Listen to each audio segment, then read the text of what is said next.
face right now. Hello and welcome everybody to the Addicted Podcast episode. I hope this is actually working. That's a good point. Welcome to the Addicted Podcast episode number 32. Today we are joined by the usual crew. We have two people that are in the wrong place. There they go. First mistake. Hey, I'm Buck. How you doing? And I'm Bio. Yeah. My name is Toby. I reckon if he takes the glasses off and has a hat, I reckon we can do this. I just don't It's have any because he glasses. had the hat on. It's confusing. Oh look, we've merged. Uh-oh. Welcome to Addicted Podcast episode number 32. We are joined by the usual crew, Biomechanical and Solitary. Hello. And we have two very special guests today, Bockbiertje and Tobitege. How do you say? Hello. Bockbiertje. That's how you pronounce it. Yeah, so you may notice that Sol has been replaced by his younger brother. Solitary Reporter has been replaced by his younger brother, Solitary. So that's who we have joining us today. So how are you guys? Good. What the fuck is Yeah. Bock doing? I'm going to fit in the bottom. Couldn't see anything without my glasses, you know? Literally, all I can say is solitary, man. You wait for it. You literally wait until we start to eat. Yeah, he's a pain in the Every ass. time. I'm sorry, man. So we'll kick this off. I'm just putting some sweets in, so I'm not that salty, you know what I mean? We have banned Salt from today's podcast, so anyone that will be salty on the podcast will get muted, and they'll just talk to themselves in the corner. Exclamation mark pod team in the chat. Toby will link everybody. Save you typing everybody out. Wow, Bio is in the media chat. No What's salt, up? just mustard today, exactly. So yeah, for those of us that are new to the channel, we do a weekly roundup of the news of Star Citizen and... Oh, look at that mug. Awesome. No! Don't put salt on the bot. Bio, first of all, we're going to start off, how is everything this week? Bio, you can start off and tell us what you've been up to this week. Okay, yeah, I've been streaming. I've actually had a really good week of streams. I pretty much streamed every single day. A lot of people have come in the channel, gave away a Cutlass Black the other day. What was donated by a member of Addicted. It was really nice of them. I can't remember who won, but it has been sent to you. So if I you have one. So make sure you check your emails. But yeah, I've got 18 subscribers now, so I'm pretty happy on that. As soon as I get to 20, though, I'm not happy because I have to do karaoke on stream, and they get to pick. Can I join? Yeah, I have to pick. They literally get to pick for an hour what I have to sing, and I think Ready Barbie Girl is in the playlist. I think we should do. There's a couple of good songs that we can do, like a duet, you know. Yeah, definitely. Celine Dion, Mariah Carey, that sort of stuff. No, I swear I'll definitely join you, man, just for the funs of it. You know what I mean? I also made a YouTube video, my very first YouTube video. Took me. I redid it like 20 times. It shows. And each time it wasn't that great. I think the one I uploaded was the best out of all of them. Yeah, I kind of was a bit stuttering it, a bit nervous in it, but I thought I'd upload it anyways to kind of show that I am starting new on it, and then it will show my progression whilst I do more. So I hope you guys like it. But yeah, that was pretty much me this week. I have put the link in there, but you don't have to play it, mate. It's just footage that we've all seen before. There's no point in putting the sound on. Just put you the know, link in chat and people can go watch it. There's no I sound quite cheesy. And Solitary, how's your week been? And maybe could you type a little bit quieter rather than kill your Oh, keyboard? can you hear this? Yes. It's like you're murdering your keyboard. I have to change the voice meter then, so it doesn't pick it up. Can you still hear me? Yeah. Yeah, I can hear you. Ah, good. It's been rather eventful. Very busy in real life at the moment. That's why I'm streaming a bit less. Hopefully this week we get back on the streaming for the full times as I used to do. We'll have a lot more fun. Short but snappy. That's all. That's no problem. And Bockbiertje. Do you want time to think about it? No. Do you want to get back to you? No, the last week I only. You want some? Sure. Now I watched Tobitege streaming a lot, and then right before the weekend I received my new glasses, which are reading glasses. I had a lot of headache and eye strain. We get a lot of headache of you. Yeah. Can we get those glasses as well? Sure. No, but with these glasses, I'm able to stream now and game in general without any pain or massive headaches and tiredness. So Can I just ask one thing, Buck? Sorry, who was the one that? Can I ask one thing? Who was the one that advised you about the how do you call this? The shape. Shape of the glasses. Well, these are my old glasses. The old frame, so to speak, and only the glasses are new, the lenses. And this is my regular ones, which is almost. Yeah. I recognize those. But yeah, they work. That's what counts. So back to streaming, back to Star Citizen, and back to Albion Offline when they are not under a DDoS attack. Which it seems to be most of the time. Yeah, always resetting the servers, aren't they? When I come to playing it, it's just always like, servers are currently down. No! Like, everyone in Addicted's moaning at me because I'm not playing it and I can't never get online. Yeah, how is it? They did another reset. It's good. It's it's difficult. It's a really hard game, but it's good. You know what it is? I think the game itself is something that I would play. The graphics is something that holds me back. It's something that I really can get my head around. I don't know, man. I don't like that. I like more the advanced stuff. You know what I mean? I can see what they're doing with it. It can play it on multiple platforms. You like the shiny. I like the shiny. The only thing of the game which I don't like, it's got nothing to do with graphics, but with the camera style. It's like a weird. I would like to remove that, but that's basically it. Cool. And Toby. Oh, hello. My name is Tobitege. I'm a addicted Star Citizen streamer, but I'm not addicted in the team. So, that's the only game I stream. I stream pretty much every day nowadays. Mostly, actually, twice a day, in the morning and in the evening. Yeah, sometimes up to 19 hours just by accident. But 3.0 will probably kill me. So, we'll see. And you've just started a new podcast on Tuesdays? Oh, yes, with Avalon 389. He's an actual physicist, and we started on last Tuesday a Science for Star Citizens. A casual talk about science and Star Citizen, and we will do that weekly. It's 9:30 or 9 p.m.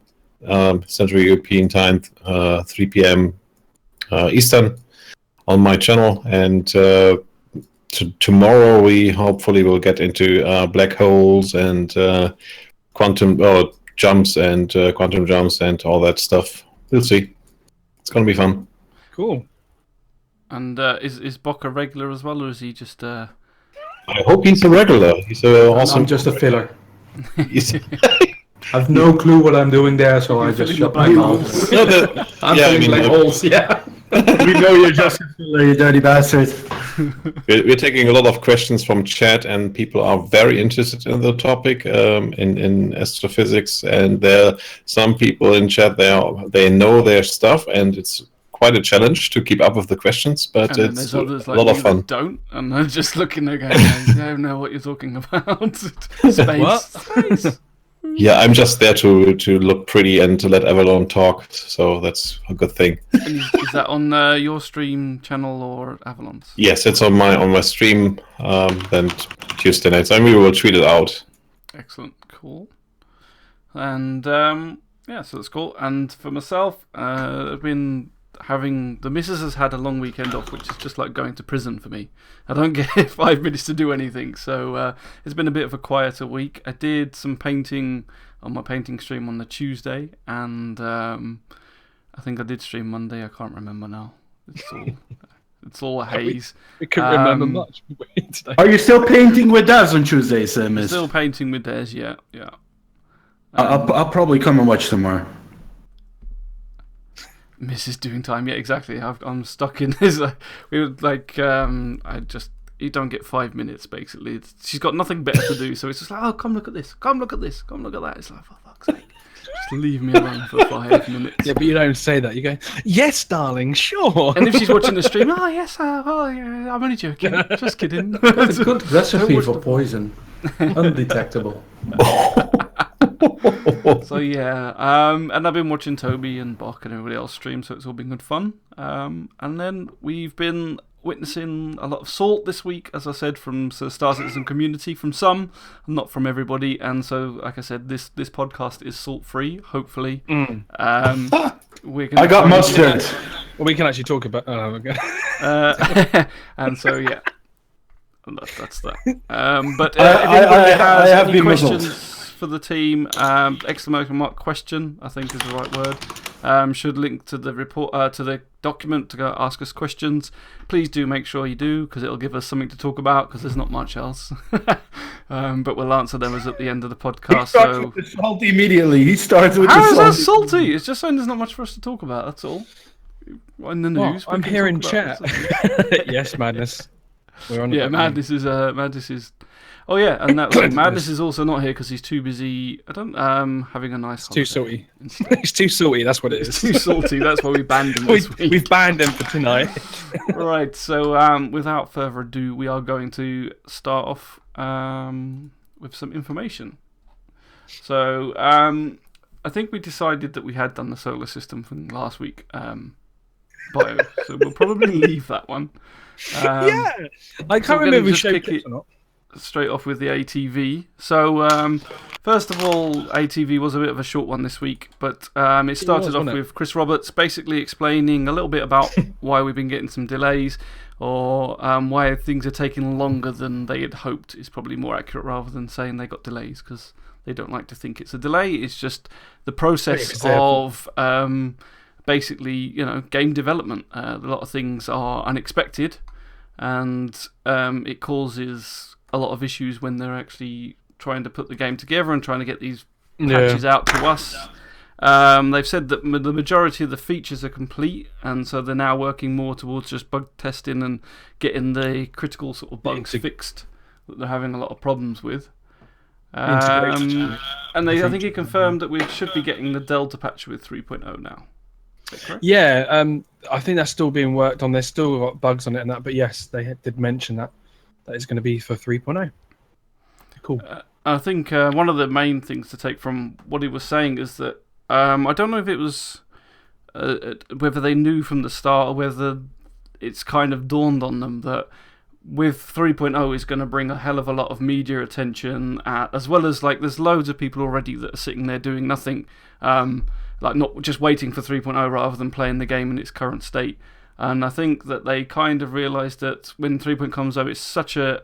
Even from when they first announced it a year ago that it was going to come out, that so much has changed in their scope of what they want to include into 3.0. Yeah. So that they want to actually hold it back. I don't know what you guys think, but he was saying holding it back to make sure it's more polished than it was other builds that we've been getting. Is it Batgirl? She did a whole YouTube video recently about it, saying that... Because the original way they were bringing this game to us was that it would just come out. It doesn't matter what state it would be. They'll complete something and then bring it out. And a lot of people backed it for that, so a lot of people have got salty over that. But I don't need to go into that because there's no salt today. Go ahead. And then obviously now, so what they're doing now is, like you just said, they want to hold it back because, yes, they want to make everything right, because this is one of the biggest patches they have done so far, and everyone's got such a high hype for it. And I know a lot of us in here are probably quite guilty for that. So we're looking forward to it the most because we're streaming it. So we need something good. So yeah, I can, You know what I think it is, and I said it a couple of weeks back. I'd rather wait till stuff is better working than get it before and it's not working. I think because we haven't had a patch for how long? 4 months? 5 months? It's been a while. It's been a while. So before they incrementally brought stuff in. It's different than now when they're basically going to grab 5-6 patches in one go, content-wise, and just drop it on us. There's a lot more to to do than there was for 2.6 or 2.5. I think, you know what I mean. Still a lot of work, but a lot more this time, and a lot more to break, and being able to break it. You know, so I think we're all excited, obviously, and we're saying it on a daily basis. But it's going to be good, man. Eventually. Yeah, I like the idea of 3.0 being their very now base of a whole new different type of game. Because at the moment, it's going to be totally different in 3.0 compared to what we're playing now. Like, totally different. Till now, we didn't have in the first place similar. I think. Sorry. You're lagging this there. robot. You're lagging there, Solitary Man. Your voice. Maybe just come out of Discord and come back in. Yeah, it was. What was I saying? Yeah, it's going to be totally different. But the cool thing about it would be, yeah, you can hear you better now. Is that it's the very base of all the new content. So now they're going to be able to bring things out, hopefully, a lot quicker and smooth it into 3.0. Fix things a lot quicker with the Delta patcher as well. I think if the problem is arising, then they can just say on a Friday evening, here you got half a gig or whatever, and it's fixed. And that's something that we're missing really now. If things turn up that we don't know about, we're waiting for 3.0 for that to be fixed, for example, or at least patched up, not necessarily fixed. With the Delta patcher, it's going to make it a lot better, because if you see something that you didn't foresee before it came to the life, you can say, let's fix that, or let's bring this in, or let's bring this in. I think it's going to make their lives a lot easier, and definitely, let's be honest, and I did it. I've been critical, you know what I mean, but I think it will make people happier in the long end, Yeah. Not that. Do you think it's worth holding the patch up so that we can get the Delta patcher? I think it's better in the long run, Miz. You know what I mean? Because you can maybe it doesn't necessarily need to be on a weekly basis, but it's much easier for them to fix something or to add something in now, because it's not a complete 30 gig download anymore. It's costing them freaking money as well to get 60 gigs up into an Amazon server every damn time. And then they, for example, have to put only half a gig in, or a gig, or you know what I mean. It's so much easier for them, Yeah, so we do have to remember, we are in an early alpha. So far we basically have no game mechanic in it except shooting. Right? Exactly. Yeah. So that base mechanics, so they are all still coming, and the majority of the back end services are still being worked on, and all the services and with the database synchronization, all that stuff is still being developed, and it's a huge undertaking for later. It's a fundamental stuff that they have to give us now, and why it's taking a long time. And I think the Leverett posted it as well. They didn't expect that many bugs they ran into, so that's also one reason for the moving dates or whatever. So there are so many different areas they have to work on, and they have to finish them before they can give it to us. And of course, we want a stable build, right? We don't want to get kicked out every 10 minutes. Like when 2.0 PTU came out, it was like 5 minutes, and then you crashed basically. And so we don't want that for 3.0, right? So no. And I think that's more important that they don't now, because like I said, there's going to be a hell of a lot more tension. We've already got magazines that have started playing the game. They've got more. We're going to get a lot of backers that have heard of the game but haven't bought the game. So they're not. And if this much hype that's coming into 3.0, they don't want to release it and then show the world that it crashes every 2 seconds. Right. Yeah. Those magazines are, of course, working on a specific developer build on that day, basically. It's not something. It's staged. It's not a build that would have been put out to the public, anyways. Yeah, it wouldn't have been on like a live. Yeah, be prepared for the worst, I would say. We're now not out of the clear yet with no, like in the 3.0. Yeah, because in the ATV they did say, like, not in the ATV, on the kind of the schedule update, that they're struggling to get anything over 15 players on the server. Yeah. At the moment, because anything around 15, it starts going crazy. Yeah. So but not only that, the picture you just shown, that was really good. I can put that back. That was really good, but you could see the blockers, you could see the critical updates, and Avalon told me that because I didn't see the picture yet. He said, well, if those critical bugs are turning into blockers, you could easily could be worse. You could have a delay again. Yeah. For who knows how long. Yeah. But I think we're at the point where you've just got to expect it not to be anytime soon. I think whether they changed their mind on. Forget the whole it was going to be out in 2016 crap, but the fact that people thought it was going to be out in the last few weeks, I don't know whether that, like I said, with this whole, it's going to be seen by a lot more people. Maybe their reaction to some of the game magazines playing the game and how they perceived the game, maybe that made them change their mind and think, no, we need to get this playable into that sort of level of degree to get these people on our sides. So I wonder if that's kind of halted the progression into like we see now with this image that's been shown to us with the like the critical bugs and the these are all the things that are basically blocking them from releasing it at the moment. Just to either carded this is not to live. And you can see and feel that they are really full force all on 3.0 because we've seen the picture on Twitter for a weekend work day. They were working through the weekend. We've seen X version in Toby's chat. Yeah, that's what I was about to say. Who was working his ass off. He's on Saturday, Can I just say something though? Yeah, and that is something that I mentioned last week. Yeah, you just said maybe they're doing it for the bigger magazines or for the bigger crowd to make it better. Shouldn't they have done that in the first place for the people that gave them 150 million? That's what I said last week. You know, they didn't have the tools then. At the start, we wouldn't be satisfied with it. No, because at the moment we're just playing, like Toby said earlier, we're playing an alpha build. So we're just playing. They're saying, look, this is what we're developing. This is what our internal team are playing. Okay, let's push it out so you can have a go. They weren't releasing it to us to show off the game. They were releasing it to us as a kind of, well, you've backed us, you've helped us this game progress. Here's a little reward. Here's a go of our game. It's not even a game. You can't really call it a game because it's not got any of the features it's not a game. That be called Definitely a game. Not a game. It's just a test build. And what they did is they allowed us to play that test build.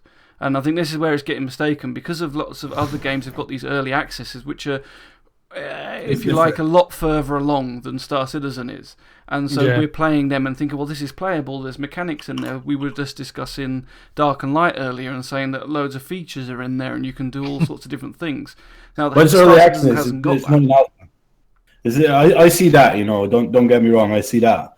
It's just like, I don't think they should feel the need to make it better for these game magazines or for the wider public. No, you need to keep on doing what they're doing. You know what I mean? And keep on. They're delivering great stuff. You know, the incremental. That's besides the point. I think it's just got to the point to them now. They're thinking, right, we're getting this notice now, and we've got to change the way we're doing things. Like we've got to kind of now represent what we want to see the game to be, not just a test bed. One thing I would like to say about the magazine or press, it's always everyone reading that will jump on the negative part. So if they write, there was a crash or we had multiple crashes, that is what people will see or notice the first time. The game crashed, is still in development. So that is that's human psychology, I would say, that you always fixate on the negative. Negatives, So and I understand that Chris Roberts, he is a perfectionist. He wants to get stuff polished as well, not only bug fixing, but also it should look right, it should work right, and with the least crashes as possible. And bad press is bad press, right? It sticks. So I do understand that they want to give us a good build, which looks good, and we don't have to mention 2016 again. So we will get a vertical slice. I'm pretty sure about that, and we will get a good 3.0. And from there on, we get basically the first hint about what Star Citizen will become eventually, right? Yeah. I mean, I'm kind of in both camps. I can see it both ways. I can see what Sol's saying, and I've actually said this a long time ago, that we're just being allowed to play a build that they're working on, and to a certain degree, they shouldn't need to worry about what the public think. They're just trying to develop the game, and they're just pushing out things for us to try while they're developing this game. So I can kind of see that, and I do agree with that. I feel like, to a certain degree, if they didn't have such an open development, that they would probably just crack on and do it. But unfortunately, there's also the other side, that they've now become a 400-person team, or plus now, development team. They've become a much bigger games company, and they are getting attention whether they like it or not. And I think, like you said, I think maybe in a normal world they would probably just carry on and not worry too much about it. But Chris Roberts is obviously taking some of this negative press, and it's affecting him. And they've been hounded as well and things like that. So it's kind of trying not to get that out into the press, because they can do without it. It hampers their development process if they're getting a lot of moaning and people crying and everything else at the same time as well. So it's a difficult line to tread, really. I think ideally they would probably just rather just get on with it than worry about what builds they're releasing to us. But I think that's what I'm saying. Should we make it better for a games magazine, or should they keep cracking on with what they're doing already, and that's making a great game? You know what I mean? And well, I see what Toby means. Bad press, but it's tough because there is no full game yet to have press about. You know what I mean? Yeah. It's still that alpha build that is basically just part of what they're doing and progress on what they're doing. If the full game comes out and it's shit, then that's different. But should we really do but if the best press is coming now, then people will stay away even longer, right? I don't know, Toby. How many people are already in it? You know what I mean? How many of us have already put money in it and are confident that we're going to get something good? Well, the thing is, we are. Yeah, every day we have in stream people asking, "Is it worth it? Should I join now or should I wait?" Yeah. So what do I tell them, right? Wait. So wait. Yeah. The usual arguments: it's a limited alpha, but you can wait up till 3.0, but you can start to learn it right now. Earlier, so and other people just say, "Okay, I want to wait for the full release." I'm here for the journey. I don't want to wait for the release. I want to stay on topic. I want to stay with it. Right. Same, yeah. But we're the same in that, Toby. You know what I mean? But I think they don't need. Maybe they do, but in my opinion, I don't think they need people like these big game magazines. I think we sitting here and you as a streamer, and Bio as a streamer, Matt as a streamer, Buck as a streamer, everyone that. We are the good press for them at the end of the day, and sometimes we don't agree, But at the end of the day, it's still the best game ever in the making, And it is, yeah.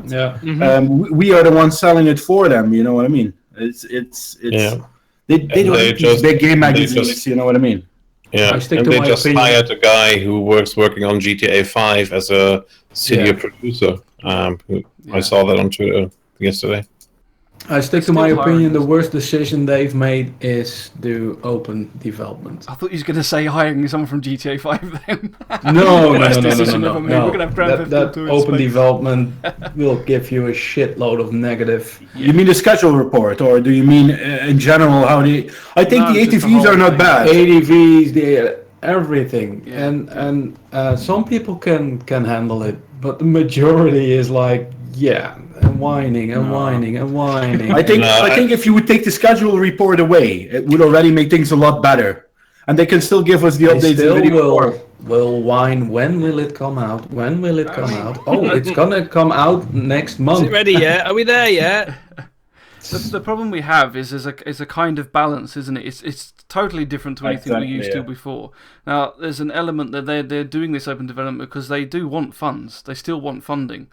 And they still want people's money, so there's a kind there's an element that we need to get people on board. We need people to be happy with it because, like Toby says, people are coming. Should I buy it? They want these people to buy it. They still want people to be invested in it.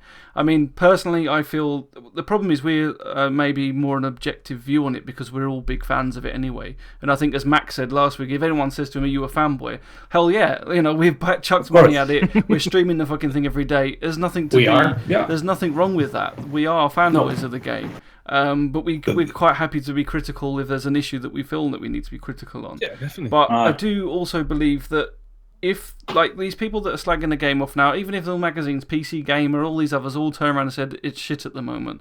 I mean, they do make sure that they put it's still in alpha, but they said it's crap, it's not looking great.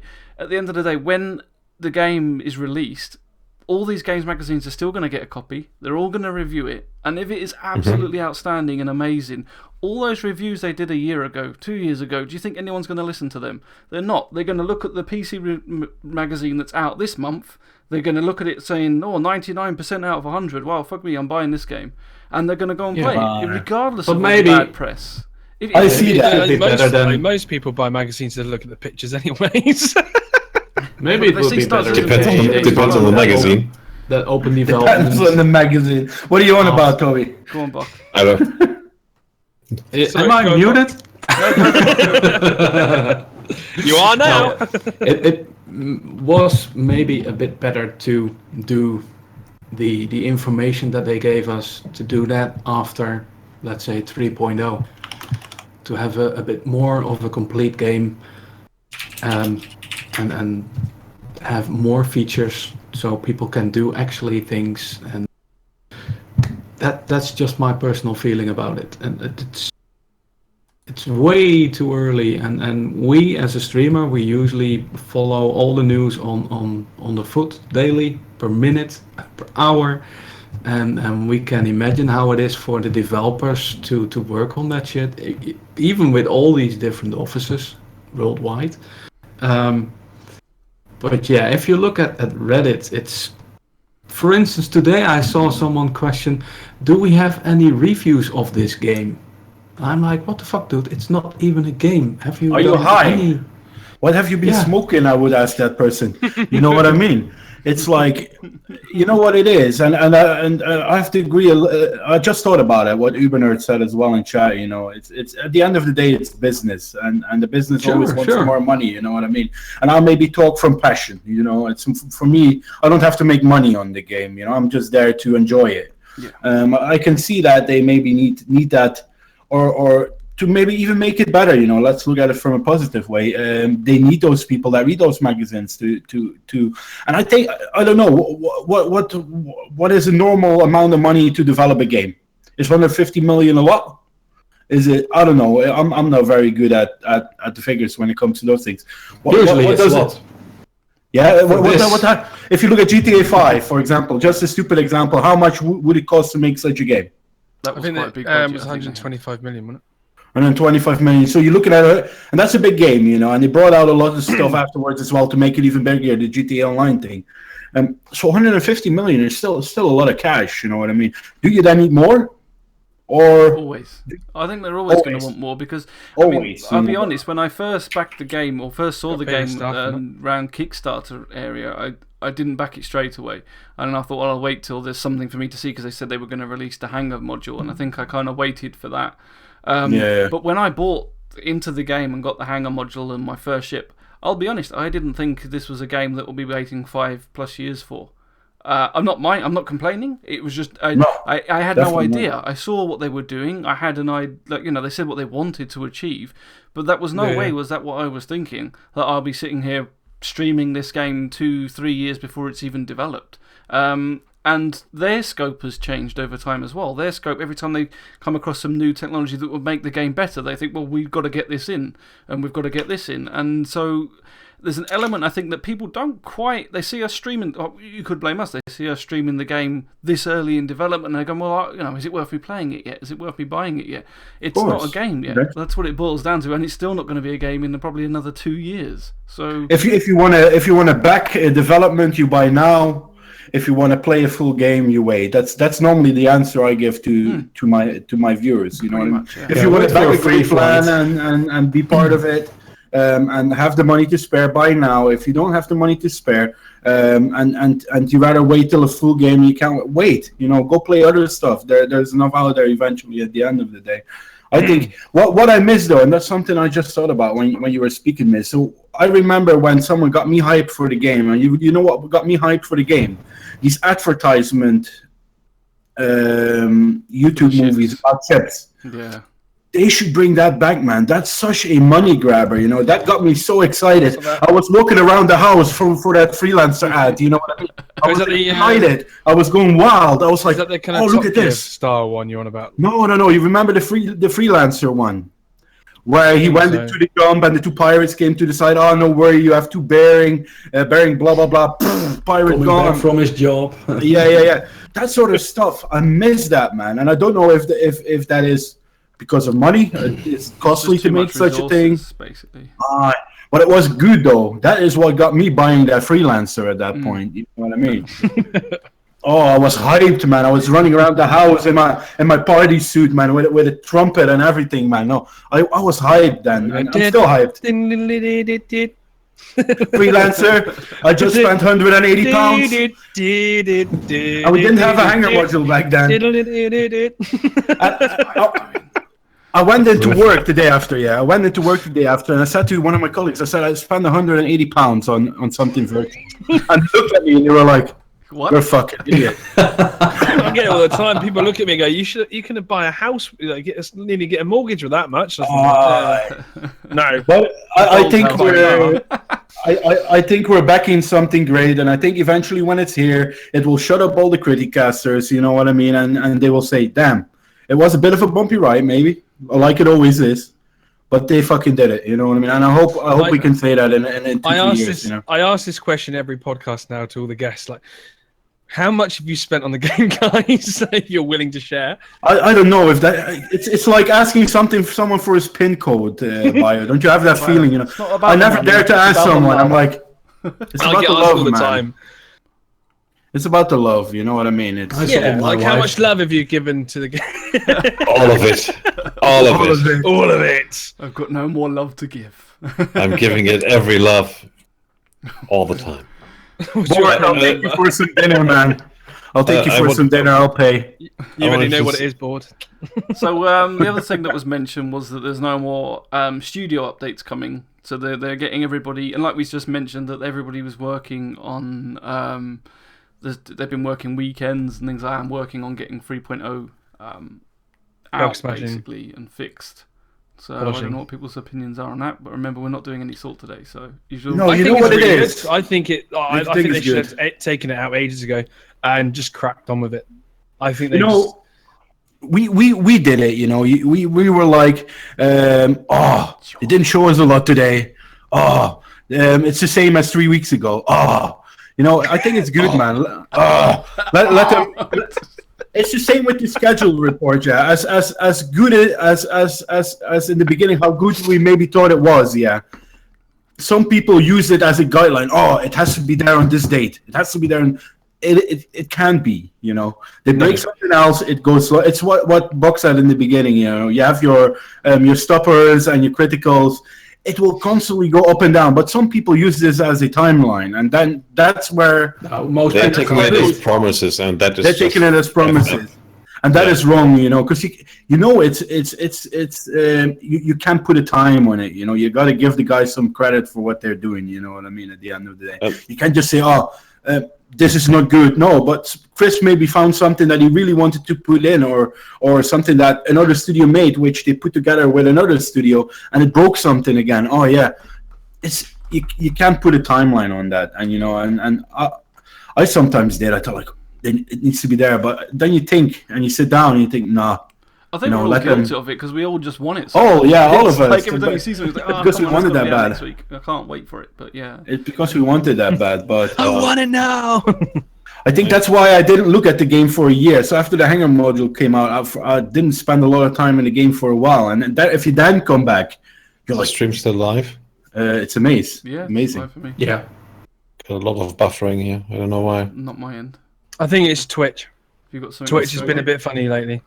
With I've had a lot of people saying mine keeps buffering as well recently. So maybe you're in Twitch being Twitch. One thing I would want to say about what Bockbiertje said earlier about the open development.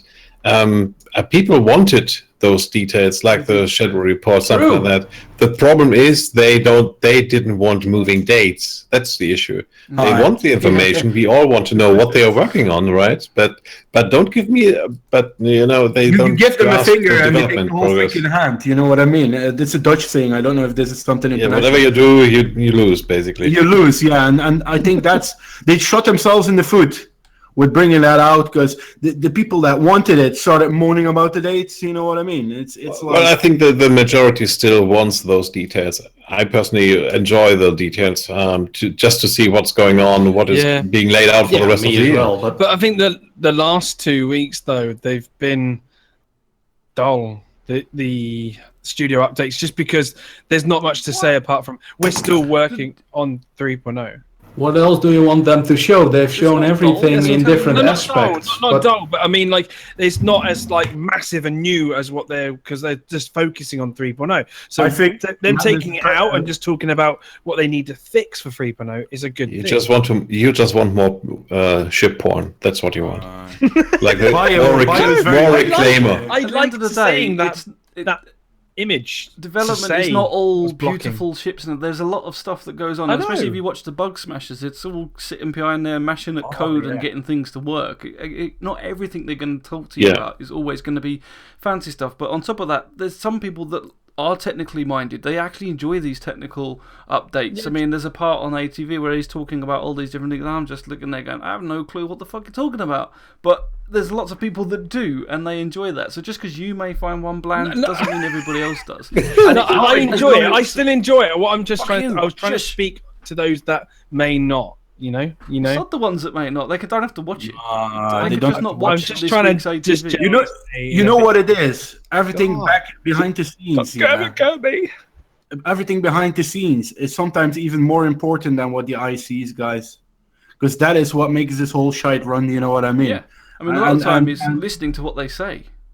And I'm guilty of it. I don't like the technical stuff, but it's so important. It's so important at the end of the day, and it's what Miss says. And people like Toby are like that. You know, they like all this technical specific stuff. You know, and Toby. You know what I was guilty of a while back, Bio. You know, when they bring out these ships, I was always like, why are they not working on other stuff? Why are they making new ships?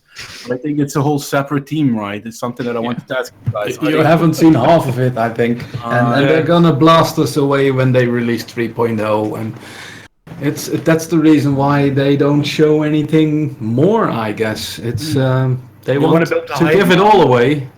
Yeah. We need some nice surprises as well. So, yeah, it's going to be okay. That links quite nicely into the next thing that was said was about basically the new features that were coming up for the ATVs, which is going to be the sort of burn down section, the fly. So they're going to be like a fly on the wall, listening to their discussions on bug blockers and things like that. So what's your opinion on that feature? What do you think? Sorry, I was reading chat and I totally blocked you out. Toby, what do you think? There we go. Feature? So we need to work on that blocker right now. No, I was saying that the new feature that they basically said that's going to be coming on ATV to replace the studio updates is going to be like the burn down and kind of like a fly on the wall. So you're going to be able to hear some of the meetings and what they've said's going on, what's blocking the game. What do you think? What's your opinions on that? Well, I think it will be I thought I was going to ask you to repeat that. nicer for the people that are more into the technical stuff, because you're going to hear more technical stuff, I think, and not so well polished for an actual show. So I'm really curious what they will give us, what kind of information, how it will go. Really excited. Toby? Yes, me too. Okay, great. I'm glad we covered No, I mean, we saw some clips when they were sitting around with Chris Roberts, and of course, how do they discuss that, and how do they work on those items they have to resolve? And I think it can be quite a good insight how they work. Yeah. I'm looking forward to it just because it's going to be. I'm not saying they haven't been honest before. I'm saying it's going to be 100% honest with you said they weren't honest. Bugs. No. I didn't just say that. I didn't just say that. Damn you! Who's being salty? God, stop it! But it's going to be like full honesty with the blockers they've got, every kind of bugs they've got. It's going to be a real eye opener to us, and I think it's going to put a lot of people at ease to realize, like, damn, they are really working their hardest, and we can now see that. I think it's going to be a really good show to ATV. I would love to see Chris Roberts having a discussion about tour guides in I'm gonna do like 3.0. I'm planning on What doing. if they're going to earn more than pirates? They need to do some balancing, and because they're making more money than pirates. It's not a Yeah, more money, man. I'm literally, I am literally going to do. Yeah, it's Big Brother game development, basically. I mean, it'd be interesting because I suppose it will tie into the schedule report that we've been getting, where every time we look at the diff checker and it says, "Oh, this has been delayed a week. This has been delayed a week," then perhaps we'll actually see a little bit of an insight to why it's been delayed, or what, like, when they're saying the UI is causing a block, it's like, we may get an understanding of what part of the UI is causing the block. Is it because it won't display or whatever, that sort of stuff. So I hope we're going to see a pissed off Chris Roberts. Why the fuck isn't it working yet? And blah blah blah. This is bullshit. That's reality. That's what we you need. don't want, guys, and that's something that I thought about. You don't want it to turn into a reality show. You know what I mean? Where you're basically looking at monkeys all day in the zoo. You know what I mean? That's not what you want. Maybe that's you know what I we mean? should just do. 24-hour CCTV. Feed them fucking peanuts all day. No, that reality show shit. I think it would be great to see the discussions going, but you don't want it to turn into a performance. You know what I mean? That's something that I would really be ashamed to see such a thing. I want to see what Box has indeed. True things going on, but you don't want it to become a bottom line performance. That's when I think you then bring nothing, then just do nothing. You know what I mean? Don't turn it into some sort of reality show where Sandy Gardner is coming to bring in a couple of bottles of Coca-Cola. You know what I mean? It's no. You don't want. Yeah, you see where I'm coming from. Yeah, I don't think it's going to be that. I think it's going to be kind of like. It's going to be edited. Let's put it this way. It's not going to be just literally beating and Chris Roberts going, "Oh my fuck, get out of my office now, don't come back." It's going to be edited. It's going to be just like what they want to show of the meetings and probably highlighting specific things. I would have thought. We're not going to get 24-hour dev cam. No, I wouldn't want to see that. Maybe and coming back on what you said earlier, Miss, maybe we just need to start looking at this diff checker. Stop looking at this diff checker. You know what I mean? Just let it be. Let it go. If you can handle it, no problem. It's not that we need to stop looking at it. We need to stop expecting them to hit the dates. Estimates. That's all you need to know. Estimates. We've always known that. We don't say soon trademark for a different reason. Yeah. But people still forget it all of the time. Yeah. Right, so I think that's we've managed to cover his opening statement. So we'll go into what they did show you on ATV, which is the secondary viewport and the render to texture. Yeah. So beautiful.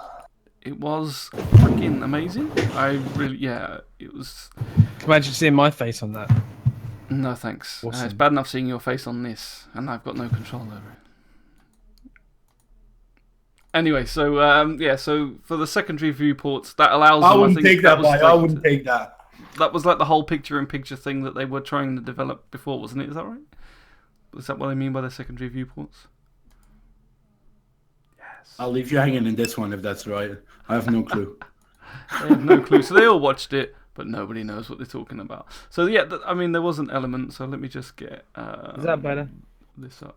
Yeah. It was better before, man. Don't worry about what he says. You're sexy, man. Put that cap away.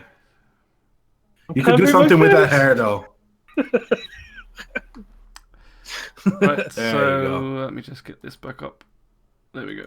So they were basically saying that before this new technology they've been working on, everything else was loading into a map first of all, and then the UI would come on top afterwards, which was causing obviously a lot of issues, so that they wouldn't be able to put like effects like glass or we've seen a hell of a lot of stuff where atmospheric effects, like when the smoke comes in, it affects lots of things in the room, but because the UI would come on afterwards, you wouldn't get any of those sort of effects hitting the UI that you're looking at. So everything was pre-rendered before that, basically, and now they've managed to do it so that it renders afterwards, which I think is this one here. So the thing that they were working on is they've made it so that Why the fuck? Can someone fix that echo, please? Yeah, where's that come from? I don't know if it's Toby. Because I think Toby just disconnected from Discord and then he came back in. Okay. And I don't Toby think he can hear freeze. us right now. You know what this is, though, Miss? This is the kind of stuff where my brain loses it. You know what I mean? I think it's eventually. This is the things that I'm going to be really honest that I have really no interest in. You know what I mean? And I can see people have interest in this, and I think it's a big important. But I can get my head around this stuff. You know what I mean? This is for some more technical people. You know what I mean? Is Toby back? Yeah. It's something, for me, this is really hard to understand. Yeah, And we went on to beat detail part of it, which was a little bit technical, maybe not quite so easy to understand. But I think in the easier ways, it's that everything in the world has like a texture. So all the boxes or your camera and everything else. Now before they would put the image over the top of the texture, and that's why you would have your displays and everything. Whereas now what they do is they render the video that they're displaying onto a texture file, and then they can replace the texture of the box or anything basically, and it will show that video being done. If they put it in like Board says, render better is good. I think that would have been better for me, you know. It just means better. Render better is good. Take all my money. Here you go. So what it does allow them to do, because it's a texture basically. So like I said, everything's a texture. Where you've got like the glass on your visor and the screens that they got in front of them. They can be. They said by having these rendered to texture, so they can replace the texture on the object. It means that you can have curved images. It can put them on the load properly on your visor, so you can see like the reflection, and it'll allow them to make it so that the atmosphere can affect your display. Okay. So if there is like smoke in the room, it'll go over the top of the UI, and your UI will be hidden behind like the smoke effects and things like that, basically. Oh, nice. So it should help you feel a little bit more integrated into the scene that you're standing in. Nice, interesting. That explains it a bit more. You know what I mean? Did they explain it like that as well? Because I missed that part. I watched the first part, and then I sadly had to run, so I missed the second part. They did explain that, I think. Okay. Toby's got problems with Discord. Are you right there, Toby? It's okay. Is it okay now? Is it? Oh, brilliant. There we go. I was worried about you there. You know. Me too. Your face when it happened, you were like, you know. Oopsie. I did it, Toby. Yeah. Oh god. Alright, so where's the other thing? Let me just put this one up. Put it up on the stream. There we go. So one of the things that they were doing is they were saying that should help with performance hit as well is that because it's rendered to a texture, let's try not to get too technical, but rendered to one texture, they can basically use that over and over again. So if they had like multiple billboards or multiple mirrors, things like that, it would only be rendered once in the viewport, and then that's copied and pasted, if you like, everywhere else. So they don't have to worry about rendering it multiple times. Whereas the technology that they had before would mean that if they had, I think the words they said something like, if they had 12 billboards all showing the same picture, all 12 of those would have to render. So you're talking about 12 videos being rendered constantly. That's good. We can have performance improvements. You know what I mean? A lot of optimization, there, isn't it? Yeah. That's good. We can have rear view cameras now for ships. Women flying ships. Rear view cameras. Rear view cameras. When parking backwards. Yeah. Rear view, anyways. Do you think that would help me land better? No. I think Miss needs that as well. You just crash going backwards. Unit assisted flying. I think you just need someone else flying. You know what I mean? Needs to pay for someone. I don't know how. So they've said eventually they'll be able to do like mirror works and things, because they haven't quite got. I mean, what they're showing here is a mirror, but I think it's like the way the camera's on it. But I don't know how far they're going to go with that, because obviously if everything's getting reflections and that, you're going to have a hell of a lot more work to render. Because I know in the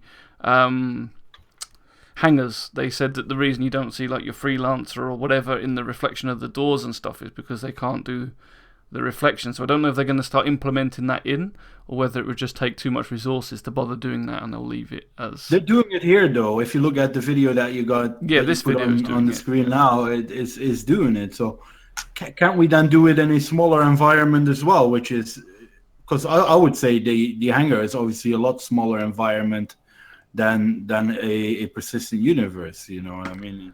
But at the moment, it's not important. Obviously, the hangar is I think the least important thing on their mind at the moment. But you know, eventually when they get all this stuff in this one done, so they can get it done eventually in the rest as well. You know what I mean? And who cares that I can't see my freelancer in the reflection of a door in my hangar?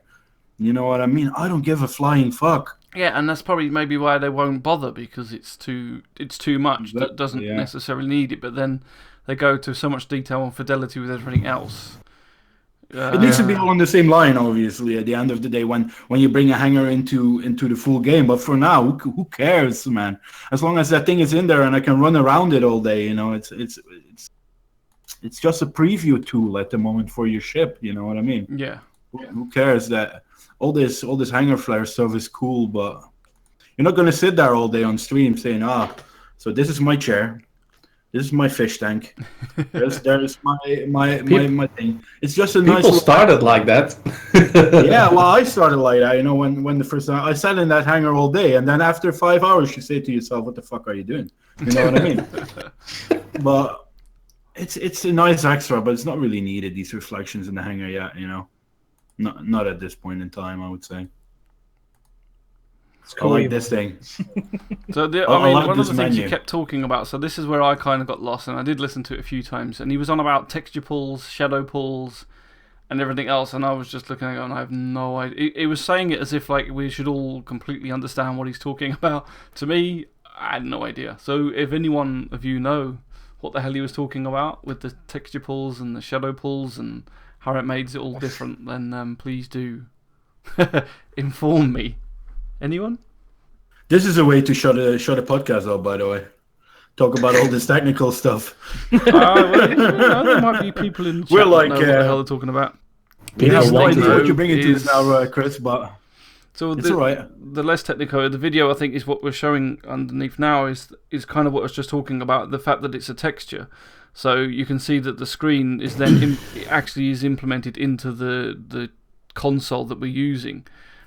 Which was pretty cool, and it's good to see all that working. They said it threw up more problems because they then had to make sure that it would know that you're putting a mouse over the icon and to actually give you a mouse cursor and all that crap. Again, a lot of technical stuff that I don't know. But I'm with Madness on this. It looks really tiny, the font, to read. I'm already having trouble reading my HUDs in my ship. Don't make the terminals even smaller. Yeah, I don't just know what need they're to going zoom to do. in. It's unbearable. I don't know what they're going to do to get around that other than making bigger terminals. Because, like, obviously, because everything's... bigger font. Well, it's not just that, though, is it? The screen's quite small. It's like holding... If you have, like, a tablet, it's like holding your tablet at arm's length. Maybe the terminals need to be higher so that they're actually more face height rather than waist height. Because that's what seems to be a big part of the problem is, like, because everything's... nothing. You don't... So I think is it when we use the terminals now, you kind of zoom into the terminal, don't you? And then it feels it's like a lot bigger written. It's very big at the moment in the terminals. Because if you compare this to a terminal that we have now, you would have 5 sentences on this terminal. You know what I mean? Where now you could put 20 or 30 sentences. That's how small it is. I think that's what Toby is saying. What they could do is use some sort of a zoom in function as we have now as well. When you interact with it, you go closer to the screen. You know what I mean? Probably be able to just kind of scroll on your wheel and go, oh, hello. But that's the thing, isn't it? Like, so at the moment, what I'm saying, I think it pulls your view pulls in and it zooms into the screen. If they did that here, if you just zoomed in, would you be bending over? Just a little. When you're outside, it looks like you're bending over to look at the screen closer. It's like, everybody is like... Everyone should be at these terminals like with their head buried in it trying to look at it. Just resting their head on the top. I can see Madness run past, slapping everyone on the ass. But yeah, there definitely needs to be a way of... I mean, they must know, they're testing it. They must be able to see that and go, well, I can't actually read what the hell it's saying on this. because that's going to be an issue. Like you said, maybe with the mouse wheel or something like that, where you can zoom in, like you can do in your ships. Maybe if they did something like that, would help. And bigger font, obviously. Is it small? Is Makes it impossible to peek. Screen? How would this look in full screen? Is this different or is it still tiny? Still quite small. Still quite so small. Board Gamer says, when you're playing games, you have texture and shadow pools that are using your graphics RAM. The more and bigger the textures, the more pool it needs. But there might also be limits. Okay. Do you understand that? Kinda, I suppose. It just means that there's like loads of textures that are being stored in your RAM to show them up in the game in front of you as you load as you're playing it. I think that's what it means. I like RAM. So like there's obviously things that need to be loaded quicker than other things, isn't it? Really? That's a random thing. I like RAM. So what are we on next? As in. I like Buck. This was definitely a little bit more of a technical ATV, I suppose. But if you didn't understand it, you just got pretty things to look at. So this next thing was the camera, using the different cameras to display on different size screens. I think he was talking about. And I think what they were saying was that it would work out what size screen that you're displaying the image on, so that they would then change the resolution of the image that's being displayed. So if it's being displayed on like your Mobi-Glass as a small icon, it would know that it was a smaller resolution, so therefore it wouldn't load as much of the animation or as much as the textures as it would if you had a larger display. I think that's kind of what it was going on about. Yeah. So again, in layman's terms, it's good for us because it uses less resources. Yeah. More optimization. But what does look good is that when you do have the bigger images, you're getting the full-on resolution and still getting all the detail, which is nice. Yeah, it's not only optimization; it's a new tech that they want to use everywhere, basically. Not only in Is this in both the games. Is that what it is? Pardon?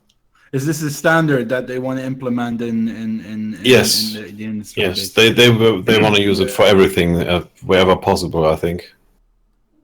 And this will surely allow us then for later for in-game video transmissions of either NPCs or even player-to-player video or something like that, I guess. Yeah. It's a good thing that they're thinking ahead, you know. I think things could be way different in 2 years, you know what I mean? And these things might be standards then, you know. It's good that they're working on putting these things in now, early, you know what I mean? In the early stages. And so I don't have the right knowledge, but I heard that this is, or they said it hasn't been done in other engines, so on that level. But I don't know how security cameras in the capital. How is it done otherwise? I think that's a good example of this stuff. That would be cool as. This would be perfect for my tour guiding. You know, big screen with me on it. Yeah, you'll be able to put your image up, show everybody. Means I can lock myself in a room so I don't get shot at by pirates. You know, making more money then. You could be a hologram. Welcome. Well, I mean, talking of that is part of. There it is. It was a tour guide. It would allow you to display images of, say, if you was on a ship over a planet and there was a camera down on the planet, it would allow you to display real-time footage of that planet on your ship, and so like your guests could watch it. And then if something happened, like some crazy person crash landed, I don't know who. You would actually see the explosion on the screen. You'd see it all real time, all these things happening, which I think is pretty cool, being able to see all that. Yeah, I like this hologram stuff. I think that you could watch your own explosion live on your own screen. You could watch yourself crash from a third-degree angle. You're used to that, aren't you? I think that brings back the use of the Reliant news van and that sort of thing. Oh yeah. What we said earlier, where we said, okay, you know, we're gonna do races. We have pod races, and we're gonna film that, and people can watch that live, or certain events in game that you can watch live while you're sitting in the bar having a beer and role playing that or the tour guide. You know what I mean? the tour guide could, and it might sound as stupid as it sometimes sounds. I think it's not even a bad idea. You know what I constantly say madness. I don't know why. What Bio says. You know what I mean? I think it's these things. It's really handy for cameras in ship, as Ichiro says. You know. That will bring the gameplay so alive. That will bring such a special gameplay. If you're going to infiltrate a capital ship, you know what I mean? Tactical gameplay, that sort of things. I think it's going to be really interesting. Mm-hmm. Yeah, it's for that. It's as we saw this rendered texture is basically usable for everything. They want to have for cinematics, for tools or in-game displays of any sorts, and it looks better. It doesn't look artificial. Basically, we don't see the difference, and they can save resources at the same time. I think because there was a long time when they brought the Reliant out, and they said there was like different versions and things, and I think back then it was kind of saying that they couldn't do like the picture-in-picture and that sort of thing, and a lot of us were going, well, how the hell are you going to be able to do all this recording and video editing and actually make something like the Reliant news van useful? So to see some of this coming on and the things that they can do with it is, to me, it's quite exciting to see. And like, because they showed you that you'll be able to sit in the back of the Reliant with a computer terminal, and you'll be able to sit there and you'll be able to watch what the camera's seeing. And then I don't know how far whether they'll be able to go as far as letting you edit the video as it's recording, but it definitely gives you it opens up the news van option for sure. And I think having these, like we saw it a while back with the drone, and I think it's on this clip, like with the man dancing, but having these drones to be able to do searching, like we've said, searching down corridors, using the security, well, just like we use drones, like starting to be used now. You've got so many different uses for them. It's going to change gameplay, especially like trying ambush stations and things.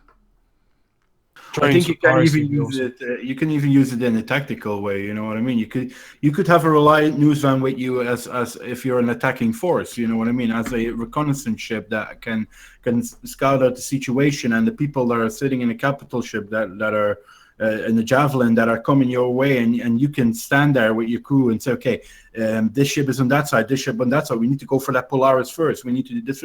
In a tactical aspect, the news van is going to be really handy because you can send it out with some fighters, and he can see the whole situation before you're gonna drop in 10 minutes or 15 minutes. You know what I mean? And next to that, the whole news van aspect of it, I think is cool as fuck.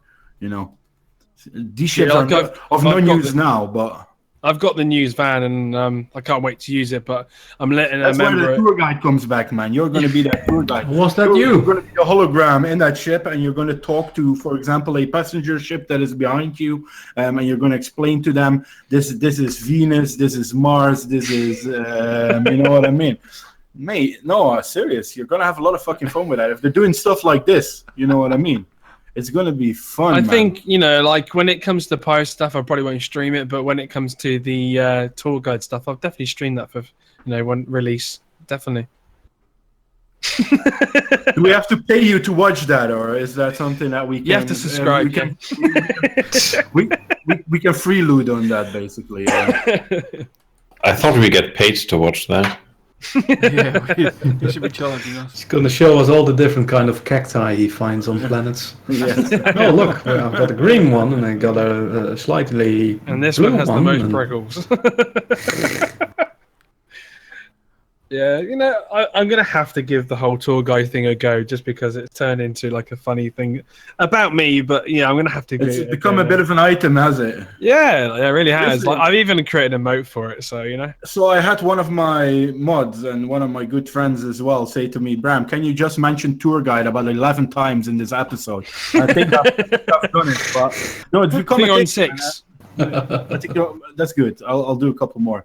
But it's become a bit of a thing, man, and I think you should grab that with two hands, man. And with these things being brought in, how strange as it might sound, there is an option to do such a thing. You know what I mean? Well, yeah, I think a lot of people have wanted to do a lot of other games have got, say, social areas like the bars and pubs and things like that, and people go there and you get a little bit of roleplay. But unless you're into doing a little bit of roleplay, there's not a lot of reason to go to these places.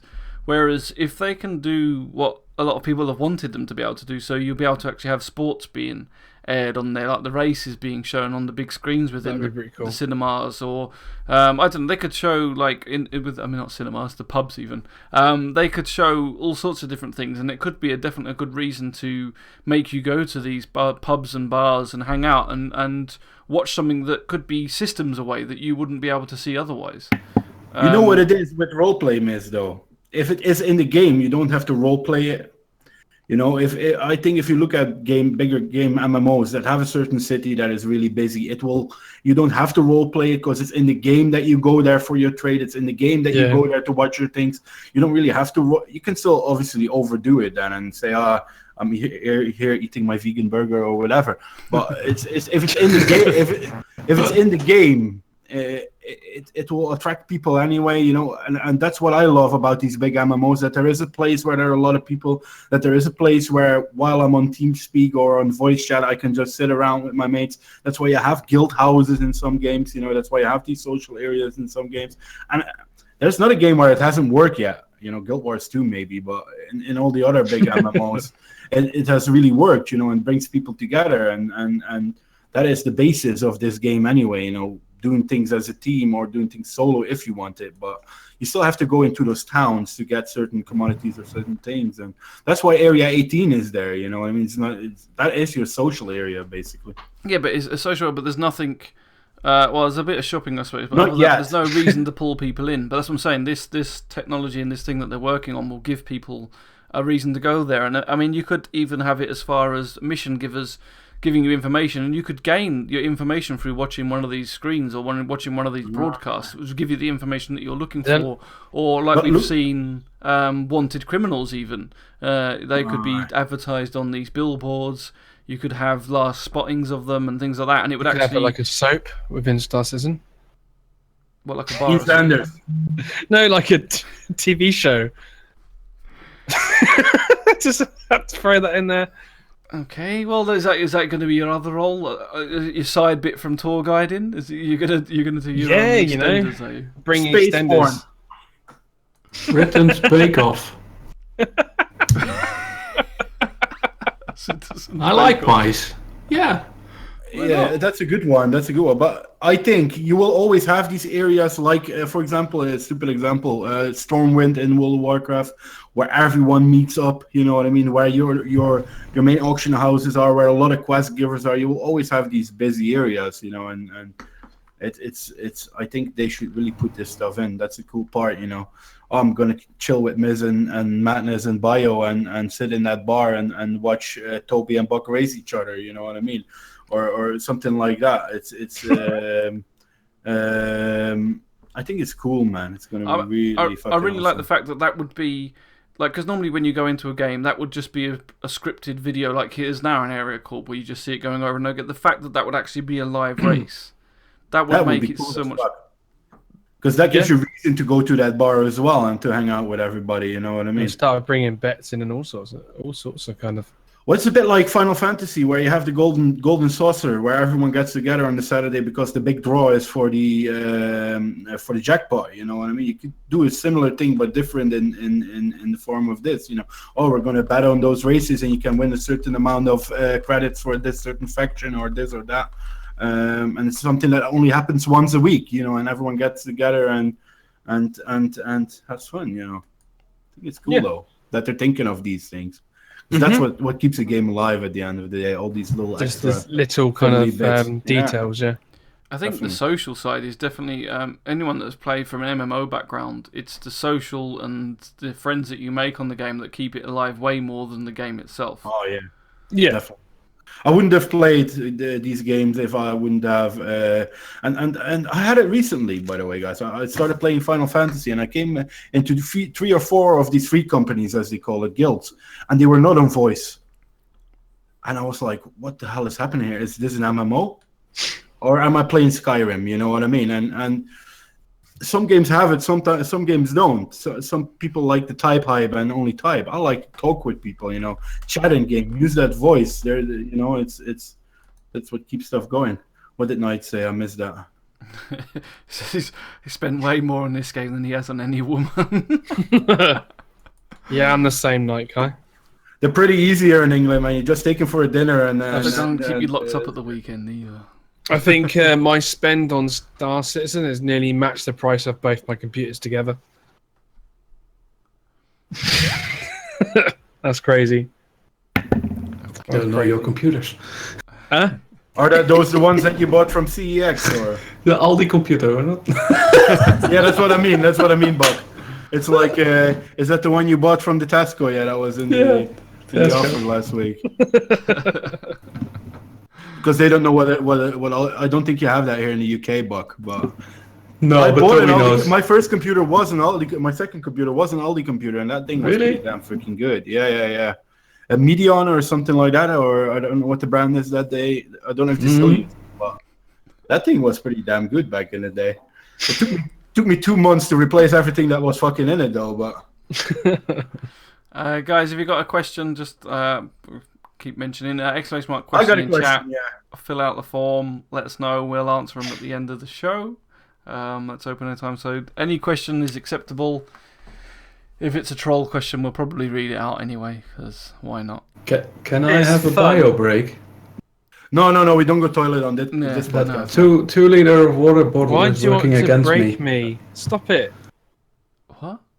Yeah, you You said can. but bio just, break. just mute bio break. You're gonna snap bio in half. just No! Break You go for a toilet. Let's all Buck, talk you about go for a Bok toilet. now he's gone. That freaking goat. Do you think there's going to be goats in space? Have you I think guys he just noticed stood that up and he's t-shirt? wearing a thong. Have you guys noticed that T-shirt on his chair? Yeah, keep calm and eat a banana. Also, Hey. they're all buggering Oh, off. everyone's going. Guys, I'll see you later, Oh. man. Yeah, thanks for joining us. Right, okay. I'll take over. It's fine. I'm So, still here! Oh, right, yeah. Bio's here. Hey! You can go into tour guide mode if you want. So, do you think with this tour guide, you think you're going to earn more money than pirating? I don't know, honestly. I don't know why I came out of it. It was just something kind of to talk about, like, and I just said it last time. I think tour guide, there is an org that's specifically specifying on tour guiding out there. Literally, they've got all these like 890 jumps. They're waiting for the new one to come and have this new kind of special, the 600i, is it, or whatever. They're all waiting for that one to come out. They're all waiting for like the new cruisers Small, and that. isn't it, the 600i? Is Miss still here? Or are you talking to yourself? No, Miss is still here. Oh, okay. But like it's Annoying that I can't see him. I think I think you could. I think you could make quite a bit of money for it if people are interested in being. Are we still on about this tour Yeah, guiding? no, just Miz asked, I and did like ask, yeah. Miss, can you not do that, please? I think like he's going a to change logic- Addicted from being a pirate org to a tour guide org. That's what I think is going to I happen. think so. that's, I think so. that's the second. That's what the second org's going to be. It's going to be a tour guide org. I forgot to say, this podcast is sponsored by Wine Tech Cosmic Shepherd. So if anyone, I don't have that. I have will get it. It's perfect. I have Hobgoblin. It's Oh, okay. better. I'll let you off. I normally have a keg of that, so that's good.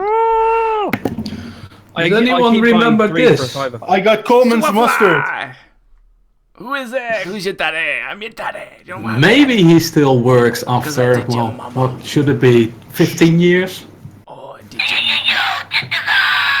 Who is it? What's up? Superfly. Totally off topic. Here. Who's your daddy? I'm your daddy. You know why I'm your daddy? Because I did your mama.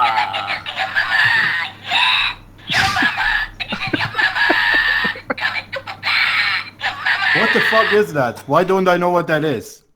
Why I have no clue what that Superfly. is? So It's good. Joe Cartoon, that was the flash site of the day. I don't know if it still is online, but It's still this online. was You can just... still watch it. Really? Yeah, oh, and the it's awesome. Goebbels, and it one of the, was so do you much remember fun. Radiskull? Yeah. That was my character name for years because I watched Joe Cartoon and I was like, Ah! and it was just Radiskull was so funny. And I think when I played Jump Gate, which was like an old space game, I named my my ship Candy Angel, which is the little doll thing that his thing was in love with. It was crazy. I have Crazy this thing show. for ages now, and it's still working. Can't believe it Unbelievable. still works. good batteries in that. Can we do something, guys? Can we just all walk away, and then when Toby comes back, he's here alone? And they were like, "What?" Too late. And he also has wireless headset, so he can hear everything. So that didn't work. He's just stuffed his face with something. Toby, what are you eating, Toby? let us know what you think of 3.0 and what you're going to be doing when it comes live, Toby. It's just a little seal, man. What? I don't know what's going. What? What has this turned into? So anyway, let's get back on track. So for the Jesus. Oh, Hey, no, put it down! For the fapping.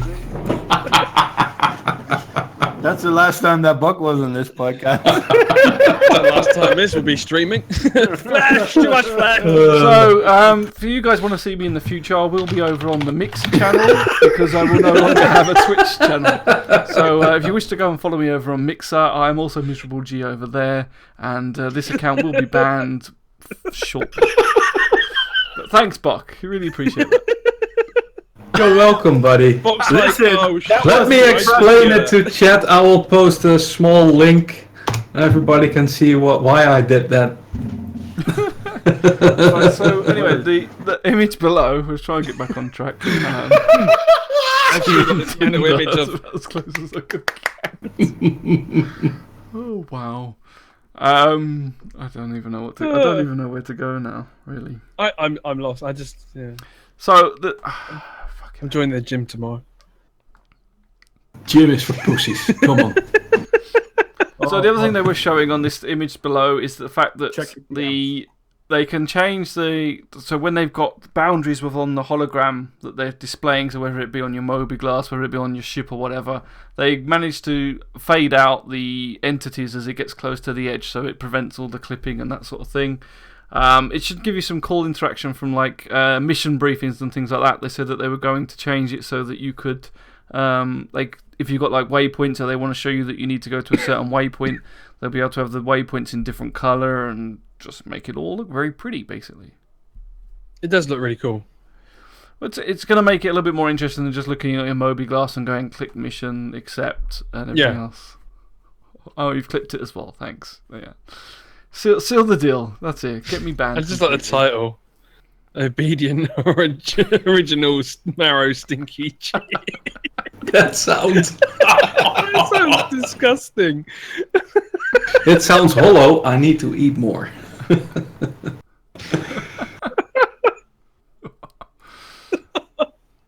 So we now lost our soul still there. I thought we lost him as well.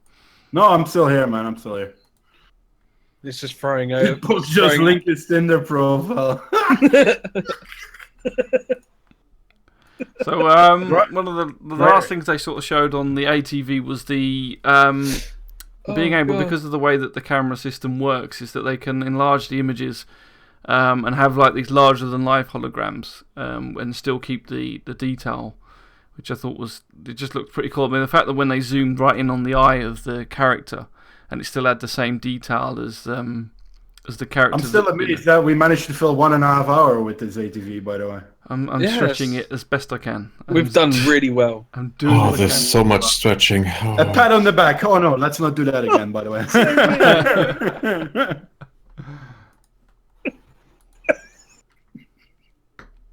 Exclamation mark question in chat, guys, if you want to ask Bock how he got that sexy body.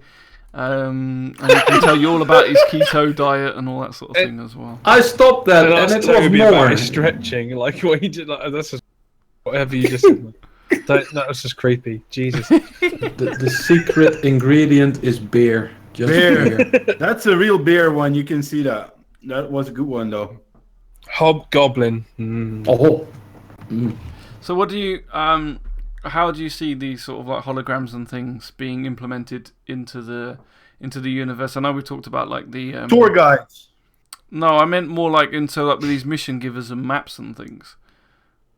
Well, I think, for example, if you have a big fleet, a big UEE fleet, and the commander is sitting back like they always do, these big directors, you know, they just sit behind their desk, they shout a couple of these useless things, you know what I mean, and someone else executes it. So you will see that a high commander or a high general will not be sitting in those ships because he's sitting safely back at his desk and doing everything and communicating with different ships. I can see, for example, a Javelin or an Idris having such a thing so he can interact with his superiors for orders and that sort of thing.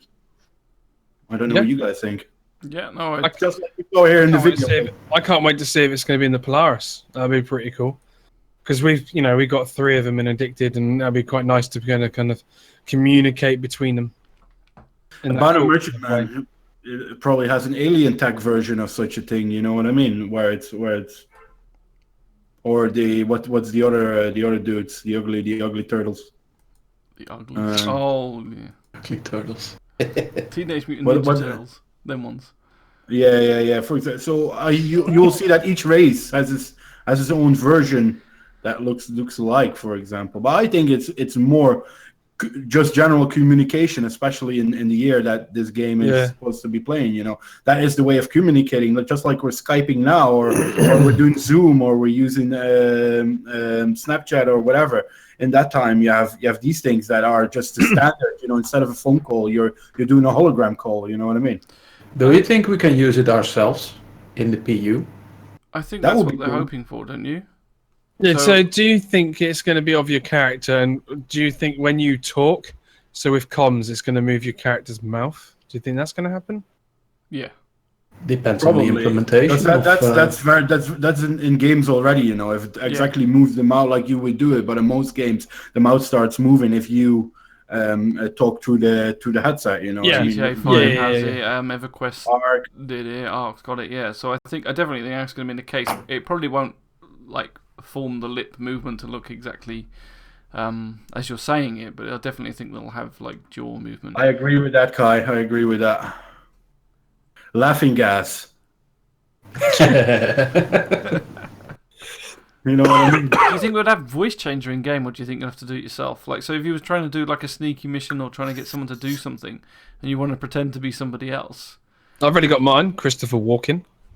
I can. Don't start this. Madness is not here today. I don't want to hear any impressions. I'm gonna go for Miss Piggy. But I don't think that's a good idea. And that's something. If I see a female character, and it's pretty tough nowadays because a lot of men play with female characters, but I don't like all this voice changer. I'm going to use a different. I just want to, and that's something. Maybe I'm a bit weird when it comes to that. When I make my character in an MMO, I want it to be a similar thing like me. You know what I mean? I want to see a real representation. I'll live into the character.